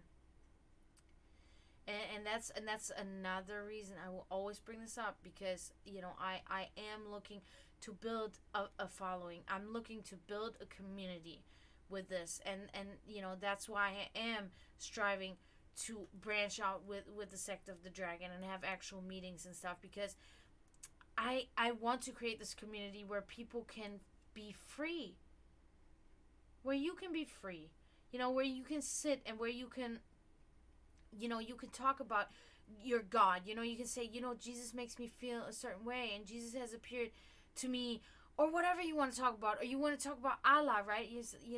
Whatever it is. Ishtar, whatever you want to talk about, I don't care, It's just about the spirituality factor, right? Because we're going to peel that away and we're going to look at the spirituality. Of course, most of the time when you're a Christian believer, your spirituality comes from God. Of course, that goes hand in hand. I understand that. But, we can work with this. We can completely work with all of these things, So, yeah, so I really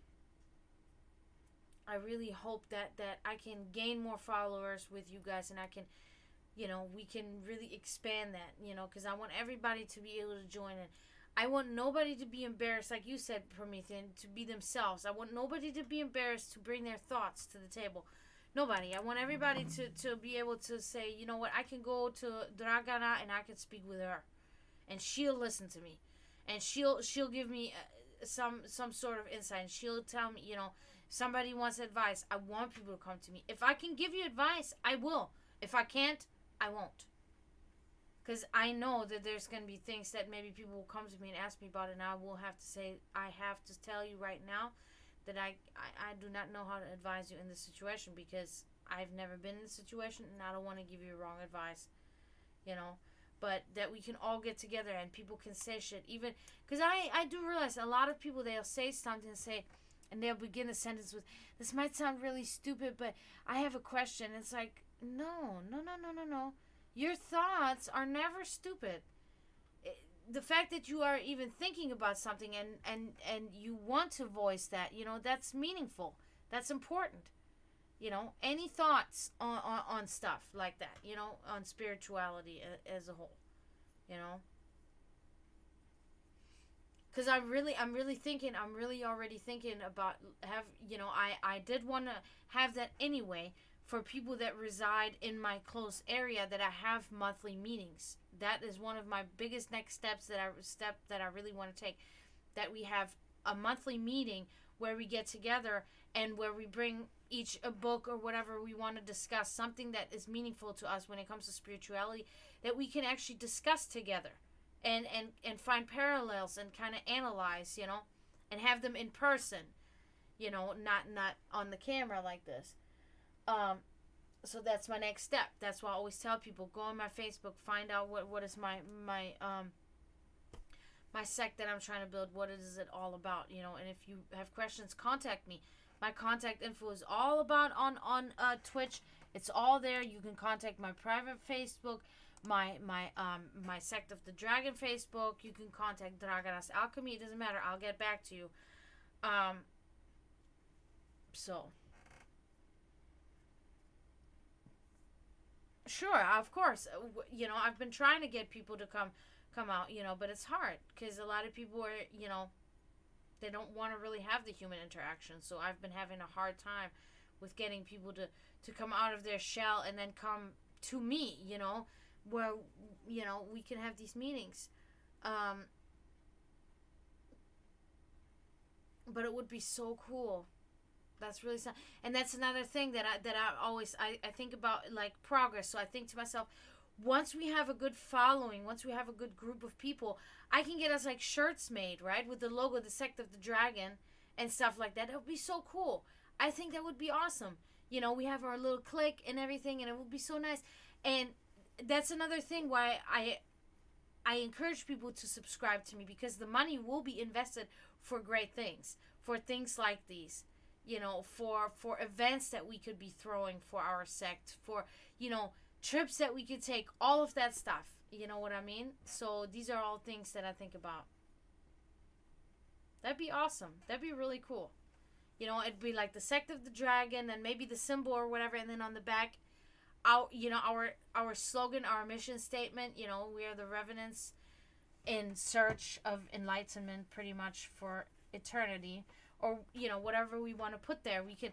That's also another thing. I really want to sit there, you know, and I want everybody to have opinions. You know, if we make a shirt together, I want everybody to say, you know, I want everybody to have, okay, I think we should do green, or you know, I want people to tell me what is your thought, and then you know, we're gonna choose whatever. It's gonna be a democracy. Everybody, you know, who all wants red? You know, everybody raise their hand. The most people, you know, just like that, and it would be so cool because so much would be about this. We would be forging a community.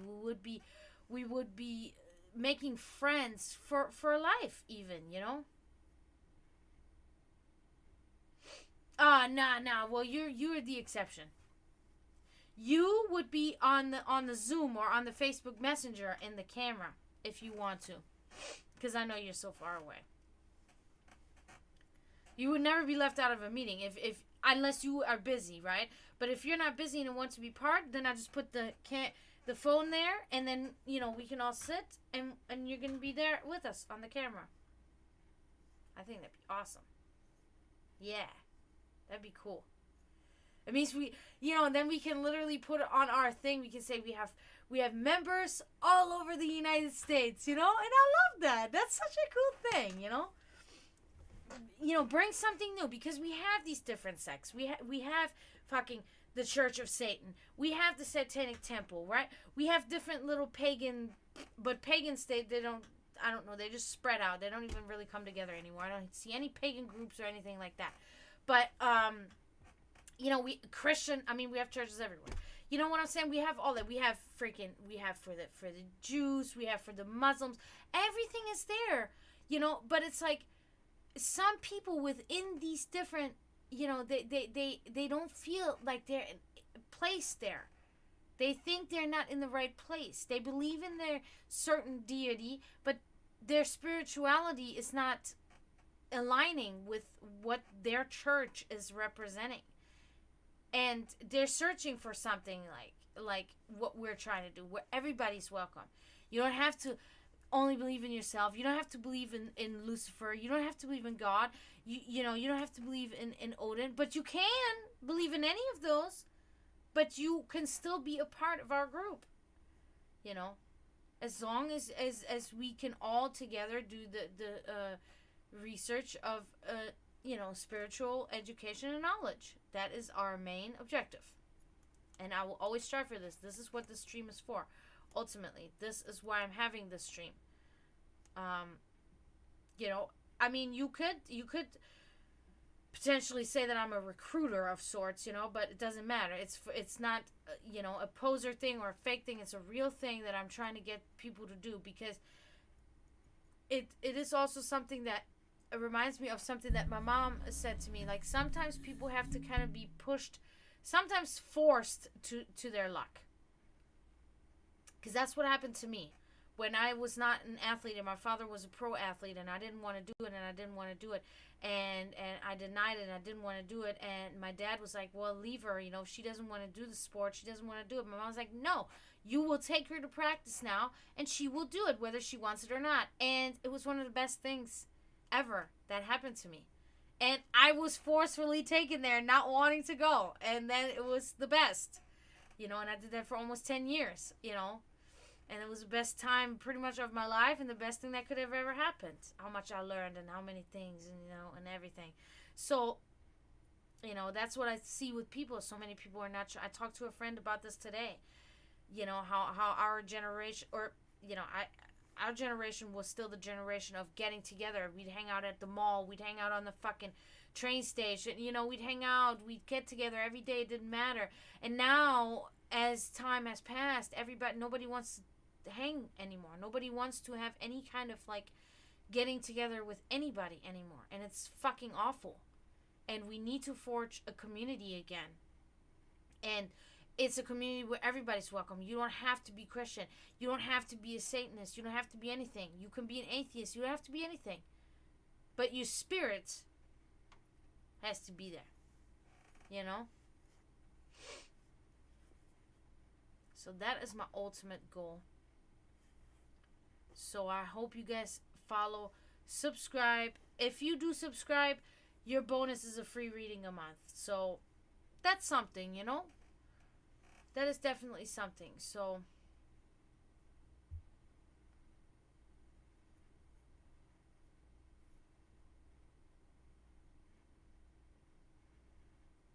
I hope I was, I hope I made sense just now. I think I'm just getting a little tired right now.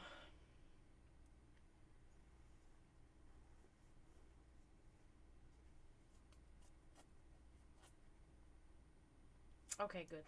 Because sometimes sitting, I'm like, I don't know what I just sounded like.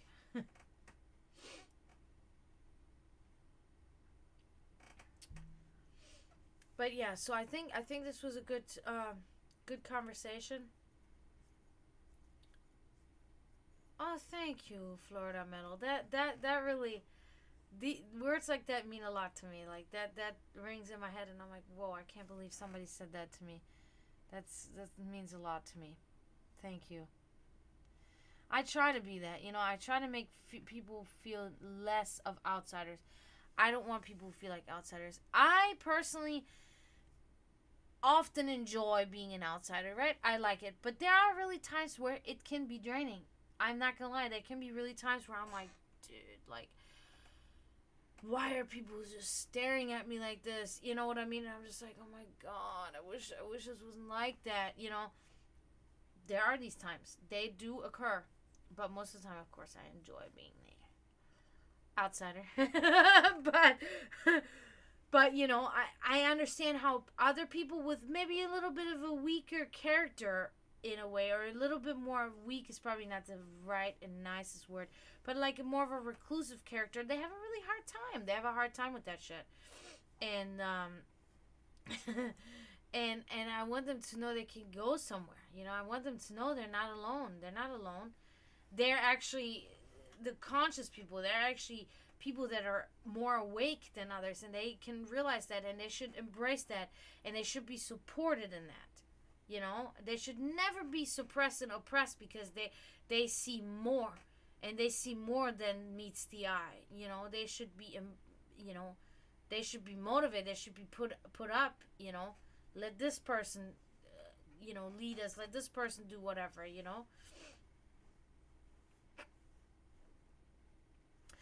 And that's something, yeah, of course, I mean, for my age, I guess, I'm not fucking, like an all-knowing, being of that sort. I wish, but nobody ever will be, including me.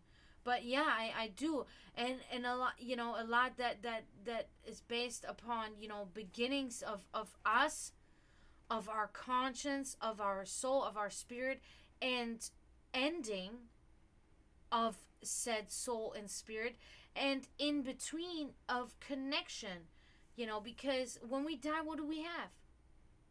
Our spirit.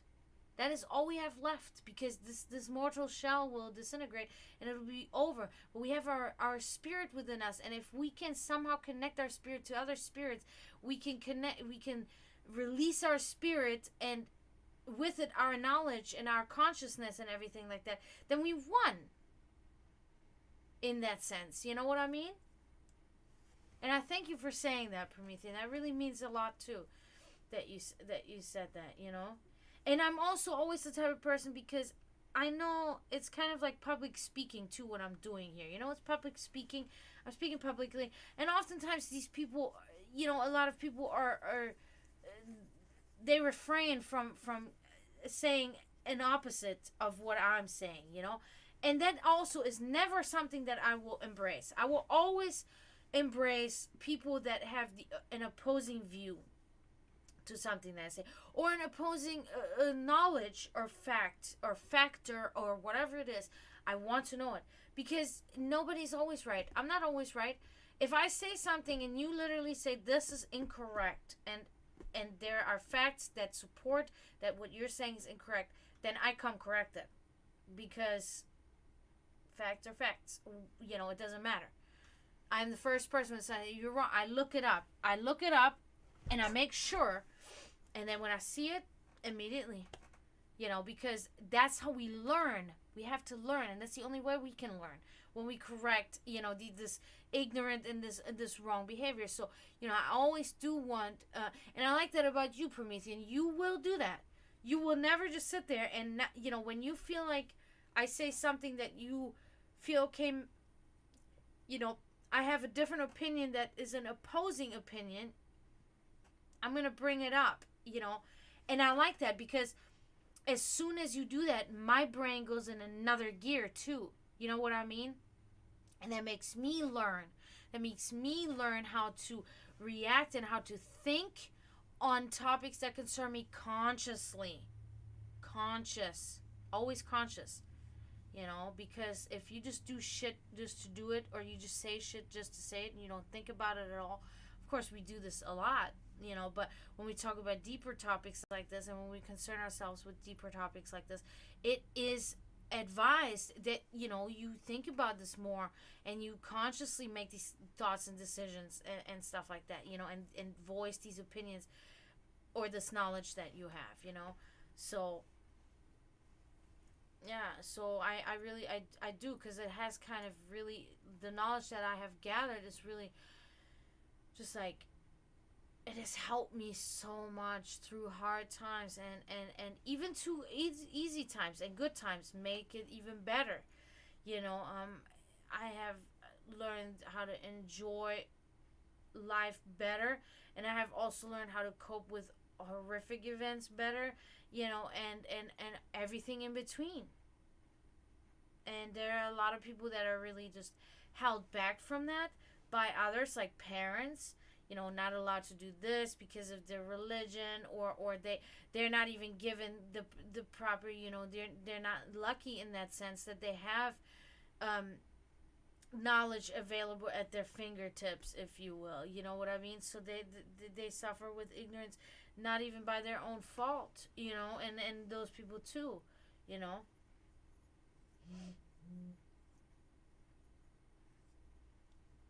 Oh yeah, definitely. That's you want to be diplomatic. That's what I always say. You got to be diplomatic, like discussing things and talking things, conversing. That you have to be diplomatic. You cannot be angry. You cannot be emotional in that sense. And if you are, you have to really like suppress that, because when you have these discussions, you really objectively have to take this in, and dish it out too. And you should never um, you know, I never take the stuff so personally, right? I never. Because I used to when I was younger, because oftentimes then people would actually attack me personally, right? Even so they made it sound like it wasn't, but they did. But nowadays, as as we're adults, people really do, once in a while they ask me, well, do you really think this and this? And they would challenge me in a way, and I will speak then, and I never get offended. My first trigger in my brain is I jump into this like, it's kind of like a teacher student mode, right? It's like I jump into this completely, or no, it's more like a professional, like I am now completely professional and objective to this whole thing, you know.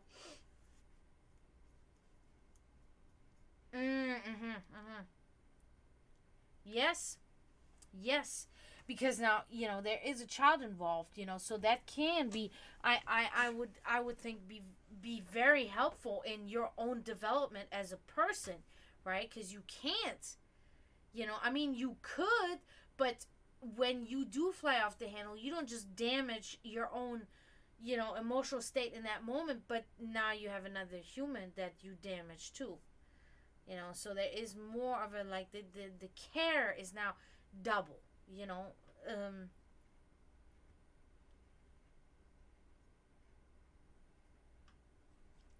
I have reserved my right to say fuck off to whoever I want by not having a kid, but it's also because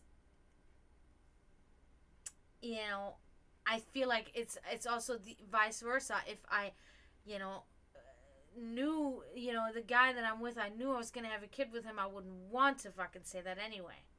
You see what I mean? It's like it goes hand in hand. I feel like, but But yeah, it is kind of funny, right? Yeah, because no, it is really like that. Because I have high expectations, and and that's it. And I'm realizing this, and I mean, but honestly, no. This is the thing. For for most people, I have high expectations. In a normal life, my expectations are completely normal.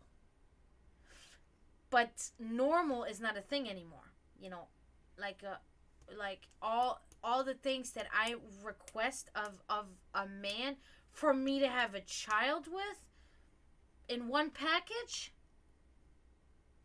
I mean, it's just not there. It's just not there. So it's like, okay, because and then you know because I know what I bring to the table, and I'm not afraid to eat alone. I know what I do. I know what I have to offer to anybody, not just a partner, but to my friends. I know, and I'm not perfect by any means. I have my own problems. I'm not the easiest person by any means. I have a selfish streak in me that is not good. But all in all, I mean, I think I'm starting to know myself more. And of course, you always have to also remember, because it can easily flip over, and now you have crossed the line, and now you're an arrogant fuck because of it. And now you're an egotistical and narcissistic, arrogant fuck. And there is a fine line between knowing, I hate that, knowing your worth, because that's always the thing that they say, but knowing what you're really worth as a person versus now you're just being an arrogant shithead. And now you just think too highly of yourself because you're not all that. Right.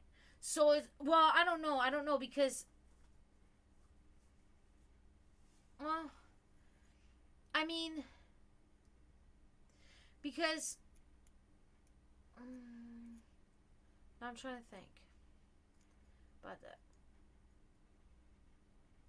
Yeah. So I was more selfish when I was younger. When I was younger, I was selfish. I was really selfish then. But these times have really changed. I have really, because my mother really brought that up to me on multiple occasions, and then finally a switch flipped in me, and because of reasons, long story, but it was like, yeah, I've been fucking selfish, and I've been hurting my mother, and I've been hurting my brother, and it's like, and I have to change. So now, this is always the problem with me. That's also something my mother taught me. I go into extremes. I go into fucking extremes. And that's always one of my biggest issues, too. Now then I become completely devoted, where I have neglected people with selfishness. Now I could become so devoted that I let them ruin me now. Which, I cannot say that about my brother or my mother, right? Because they never did that. But other people that I devote my life to, right?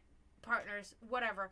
They now fucking destroy me. Because now that I realized that I was selfish in the past, now I am so, there cannot be any thought about myself, and I have to devote myself to them.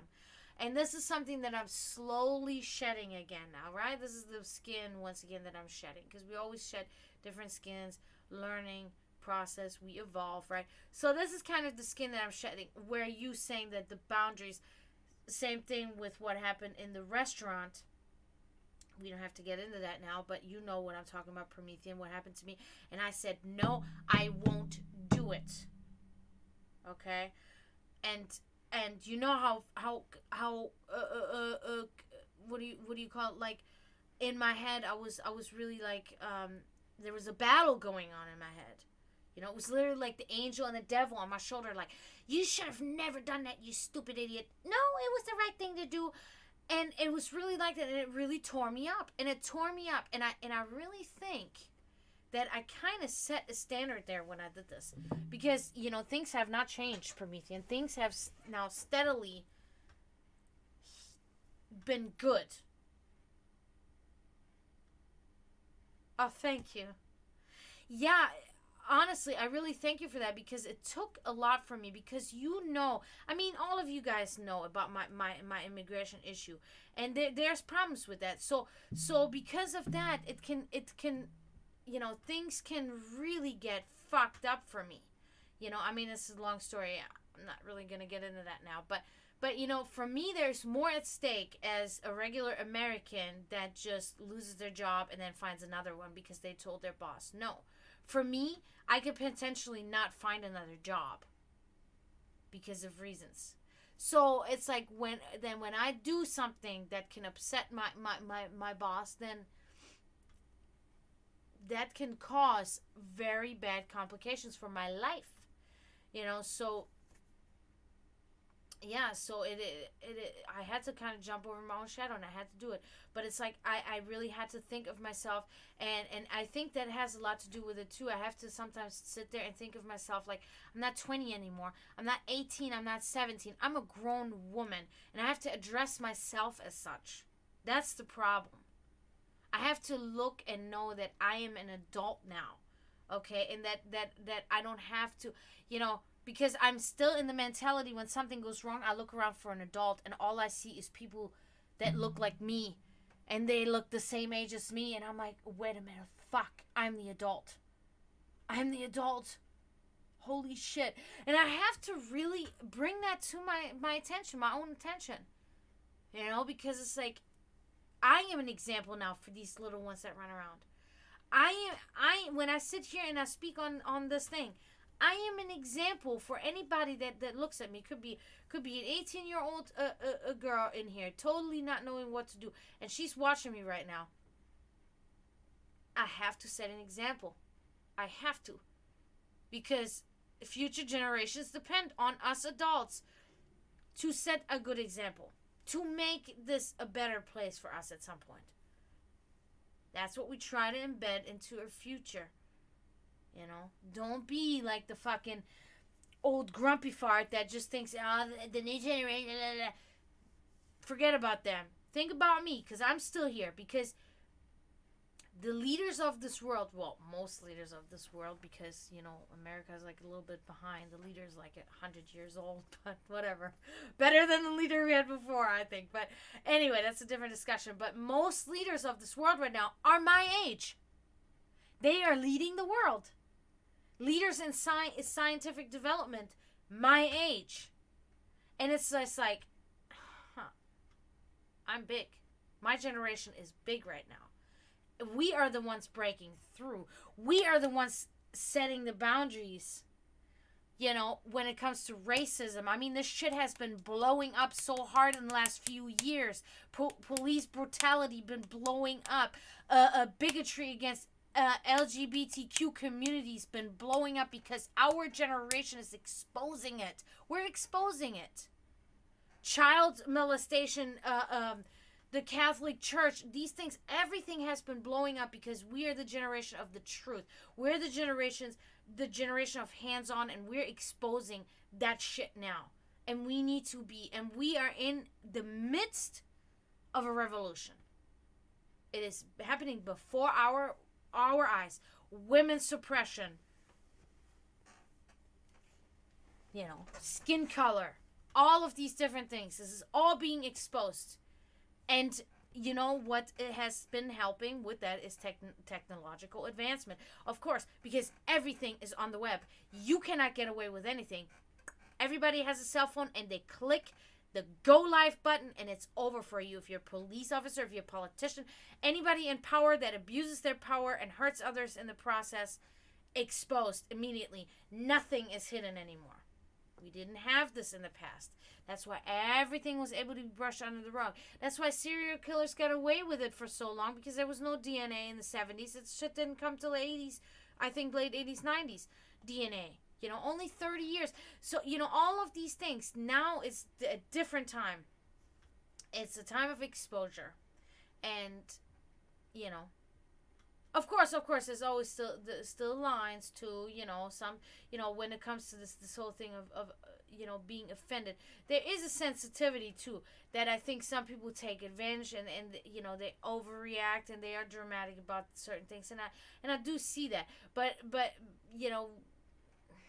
it is also a parental thing. It depends on also how your parents kind of raised you, too.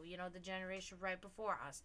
But and it does get on my nerves, right? Because somebody will say something that's a joke or completely unrelated or blah or whatever, and then immediately somebody gets offended and the whole hell breaks loose. And I find that just like, I find this is like in German we have a word called Milchmädchenrechnung, which means milk girls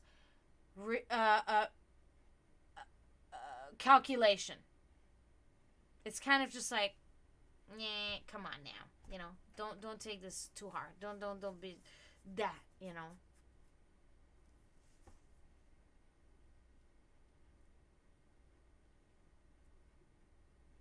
Yeah, who authorized that, right? Yeah, who said you can do that? Who can put me in charge? Damn.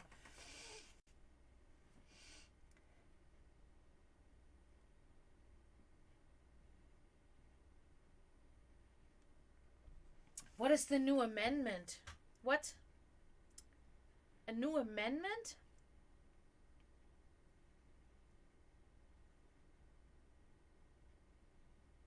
I want to know about this now. I don't know nothing about that.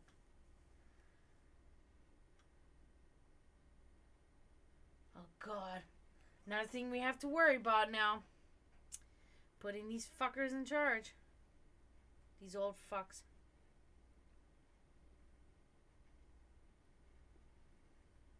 Oh, okay. Let's see.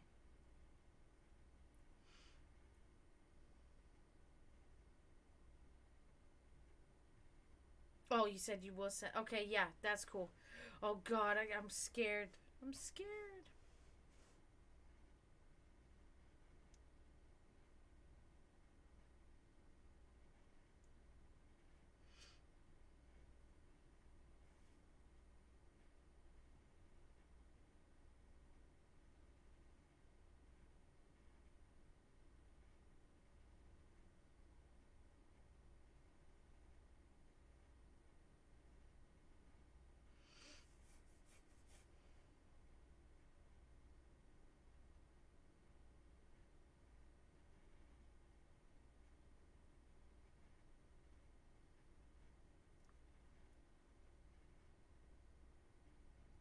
Sorry, guys.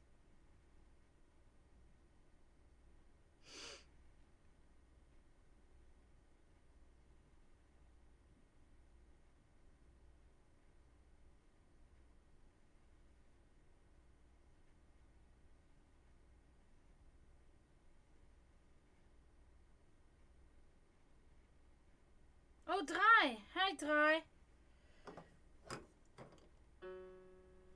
The Restrict Act? Jesus. My God.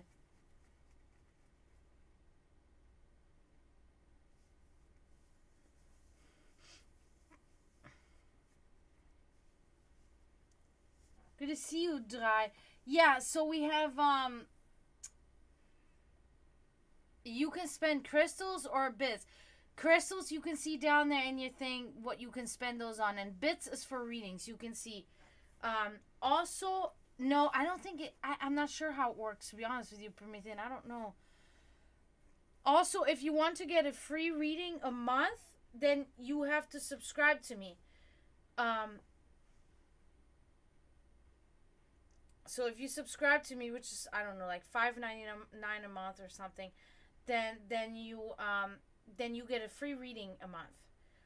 If not, then there's the bit rate in the chat that tells you how many bits for what reading, for 1 card, 3 card, or 10 card reading. And then other than that, you can so that's what you can spend your bits on. You can spend them on whatever, but if you want to get a reading, you spend bits. And then besides that, you have the crystals that you can spend while you're watching me, which you also earn while you watch me on the different things that are listed down below as well. Oh,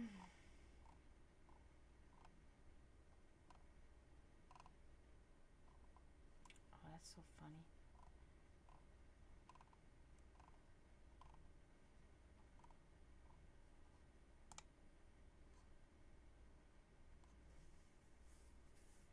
Yeah, so, okay, so That's really interesting, Promethean, and I'm definitely gonna look into that because I'm probably gonna hop off now because it's been 2 hours and 15 minutes, and I think we had a pretty good talk, and it was really I enjoyed it. I really had a good time. Um, I wish more people would have been more involved, but we'll get there. We'll get there. But yeah, I think I'm gonna hop off for tonight, and I'm gonna look into that stuff that you sent me, and I'm gonna do some other things. But I really want to say I appreciate everybody that came, and thank you, Florida Metal, for being here, Promethean for being here, Dry was in here. Thank you for that. Thank you, Kenjin, for coming. And guys, if you want to have uninterrupted me and no ads, and you want to get a free reading, subscribe. Okay, subscribe. I need all the help I can get. Okay, so I appreciate you. I really hope you're gonna have a great night. Don't ever forget to mourn those in spiritual turmoil that are all alone out there. And I hope you have a good night.